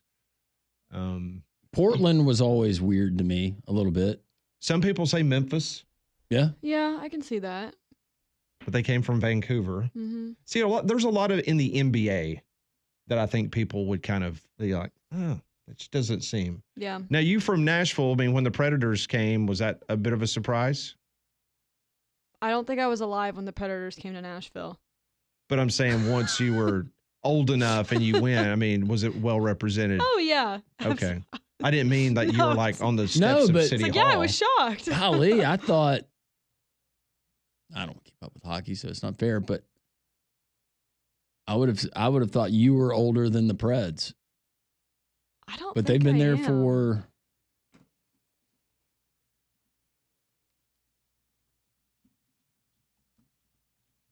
As we're all hitting Google at the same time. 1997. 98. 98. 98 and a half. Yeah, no, I wasn't alive yet, so. 99, Bob. Okay. Well, there you go. The Preds. I keep getting told that I need to go to a Preds game. They're fun. I love Preds games. Have you ever been to a Preds game? No. They were good when I was in high school. Pat does it with a face for those of you not watching on Jocks TV. I like hockey. Hockey is a lot of fun. Like he just walked into a portalet in the middle No, of July. I retired even when the St. Louis Blues won a couple years ago. You didn't the celebrate. the Stanley Cup. I mean, that's, We tried to have a party for you and everything. Yeah, I appreciate that. You and Cole were very supportive of the Blues winning the Stanley Cup, but I was just like, okay, whatever. I was more worried about the Cardinals pitching staff. True story. It is a true story. But yeah, I retired my hockey allegiance when Jerome stay out of my backyard Bouchard retired. Yep. When the Birmingham Bulls. I'm talking about that rendition of the Bulls. That's when I checked fun out. time. Yep. So yeah. I knew nothing about hockey, but I enjoyed every second of it. Oh, it was fun. It was a blast. It's good times. Go beating on the glass. Beat him up. Yep. It's good time. Great. All right, next question. Which GOAT will be better at his next endeavor? Michael Jordan as a broadcaster or Bill Belichick as a college coach? Michael Jordan as a broadcaster. I was going to say MJ too, because what if Bill Belichick doesn't even make it to week 1? Just saying. And he doesn't have Tom Brady on that roster. No. No, I think it's going to be MJ. I'm excited to see him. And I don't know how good he would have to be woefully terrible for people to have an overall negative review of or critique of his broadcast. Just the fact that he's doing it, I cannot believe he's doing it. I think that shocked a lot of people. I'm wondering what prompted him, because he's a relatively, I like my privacy. I don't want to be out there. Who kind of nudged him in that direction? How much are they paying him? I haven't seen a figure. And I don't even know if money matters to him. No, it shouldn't. I say it shouldn't. I mean, he needs to be paid for what he's going to be doing, but that's a big get. Yeah, see, I'm not really sure if he's going to be in the role of you're going to see him every night like you see Charles Barkley and Shaq and those guys. I think he will probably be a contributor, maybe opening night, Christmas Day. Right. Playoff, you know what I'm saying? Yeah. He's not a grinder. No. He'll be a helicopter analyst. Yeah. But that's why I asked the question to Doug Bell, could you ever see Tiger Woods doing that? Yeah. Because I think Tiger would be really good. Mm-hmm.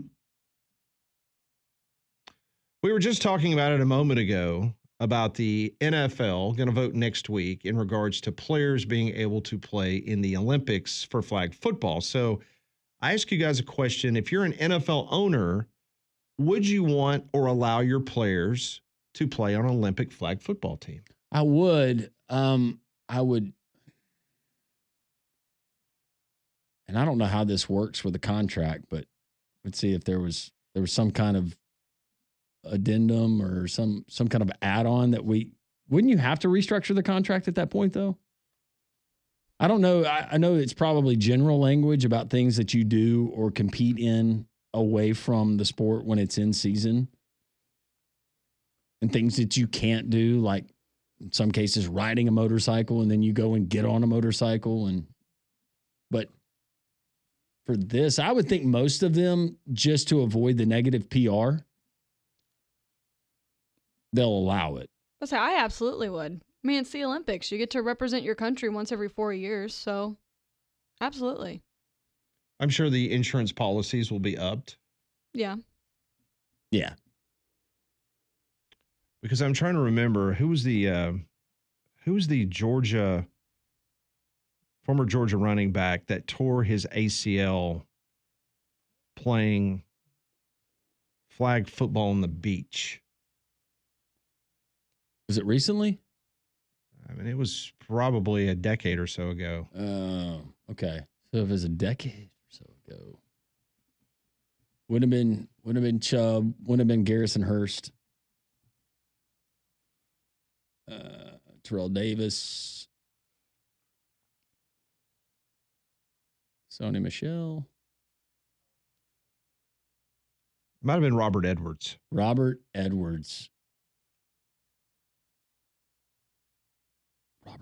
What do you wear? What number? 40? Was it 43, 47? I'm trying to remember. I could be wrong on that, but He's 47. It was 47. Yeah. Okay. I think it was Robert Edwards because it says here.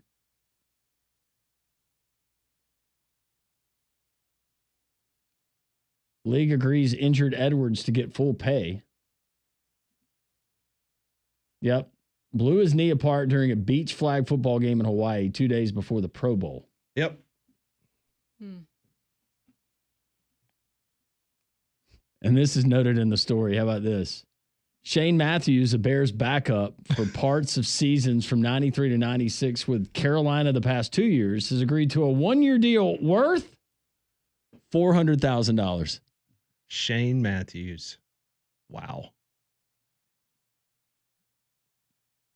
So, yeah, that's what I'm saying. It's 1999. Could you imagine it's one thing that, okay, you're there representing your country, but the value of your franchise, and you have Patrick Mahomes out there and he does something to hurt himself? Whew. But same can be said for World Baseball Classic. Paul Skeens has already announced that he's ready to fire it up for the Americans. It's only a matter of time, Pat. Oh, I absolutely. think that thing is going to fall off. No, the human body was not built for that. No way. That's why it will happen. That's why it's great. It's just win. Yeah, Strider coming back, but Strider's not going to be pitching in his 40s. Yeah.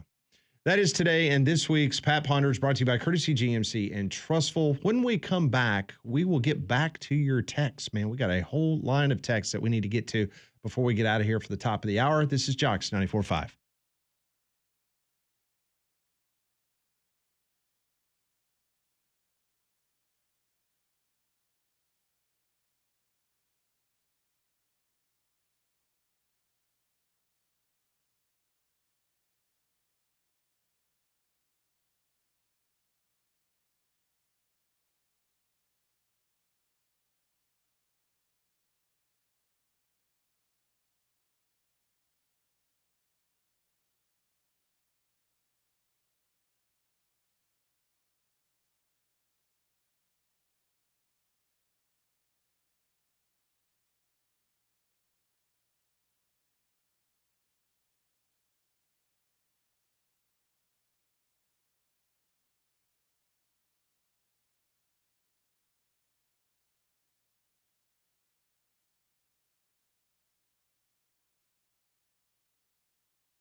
It is 151, Jocks 94.5. You got the Braves and the Bo Sox tonight from Fenway Park. You can hear that action beginning at 6 o'clock. Barrett Sully, one of our featured guests today on the program. He will be on the pre- and the post-game show right here on Jocks 94.5. I got some softball updates from the NCAA tournament. Patrick Murphy's been fired?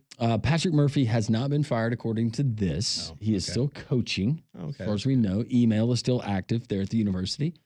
Right now, into the 8th inning, USF, the University of South Florida, taking on Auburn in the Tallahassee Regional. They are tied at 7 as they head to extras, or more extras, I guess I should say.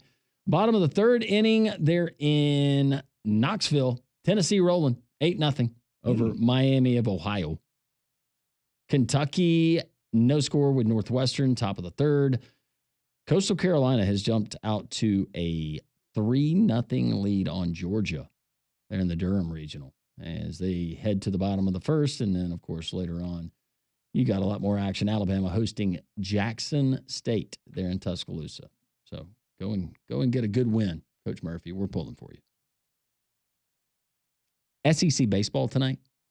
I told you about last night. Heading into the game, LSU was a 3.5 run favorite, or a 3.5, minus 3.5, according to Vegas. They got beat last night by South Carolina.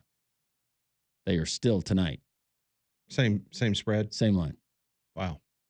Yep. Auburn is a favorite tonight over Ole Miss, and Florida is minus 1.5 versus, we were talking in the break, though, versus Alabama. We were talking in the break. You think about the standings, and for people who are coming and just assuming Texas, yes, they will be playing on Thursday, but there could be some shakeup at the top of the standings. Very much there so. already was last night with how many teams are at 15, 16.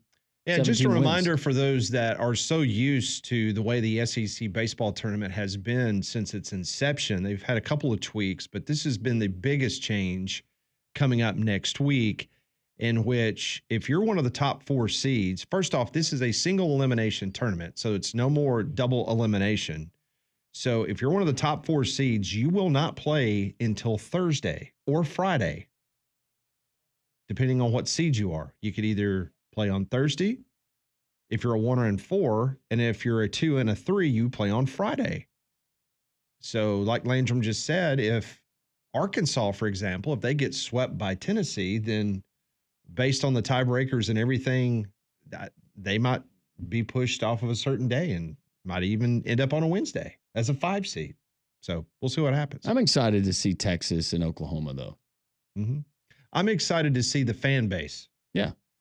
Now, those that went to the SEC basketball tournament in Nashville and other tournaments around the conference. I got to hang out with some of the beach volleyball parents from Texas. You've been able to kind of rub elbows, but this will be our first opportunity to get to have Texas and Oklahoma in the great state of Alabama. We do have some text we'll wind out the week with. 205-834-9450. This one rolling in, and it reads from the great state of Tennessee. By the way, Tennessee just hit a grand slam. They're up 13-0. Oh. Yeah. 3rd inning. Yeah. This one rolls in. My wife drinks pickle juice and mixes it with tomato juice. On purpose? I will drink pickle juice every now and then. In case you get cramped up? Yeah. The Outsiders, the whole cast are big stars before anyone knows who they are. Going back to some of the movies like Goonies that Molly reviewed this week. Steven says, I have an autographed Michael Jordan Barron's baseball card. Ooh, that's worth some money, I bet. Vicky chimes in and says, Molly, there's a song, I Don't Want a Pickle. And I actually pulled it up. It's a country song. And it's, I don't want a pickle. I just want to ride on my motorcycle. If you missed Cowboys call, that drew the ire of some. Somebody's asking, who is Cowboys team? Caller, Cowboy, called in.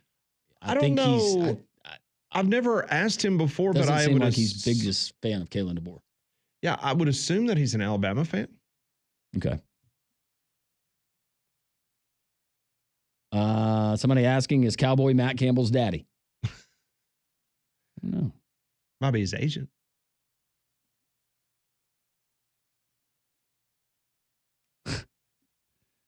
Michael texts in, Strahan's question to Belichick. Well, this wouldn't be a question, but blink twice for help. Is she holding him hostage?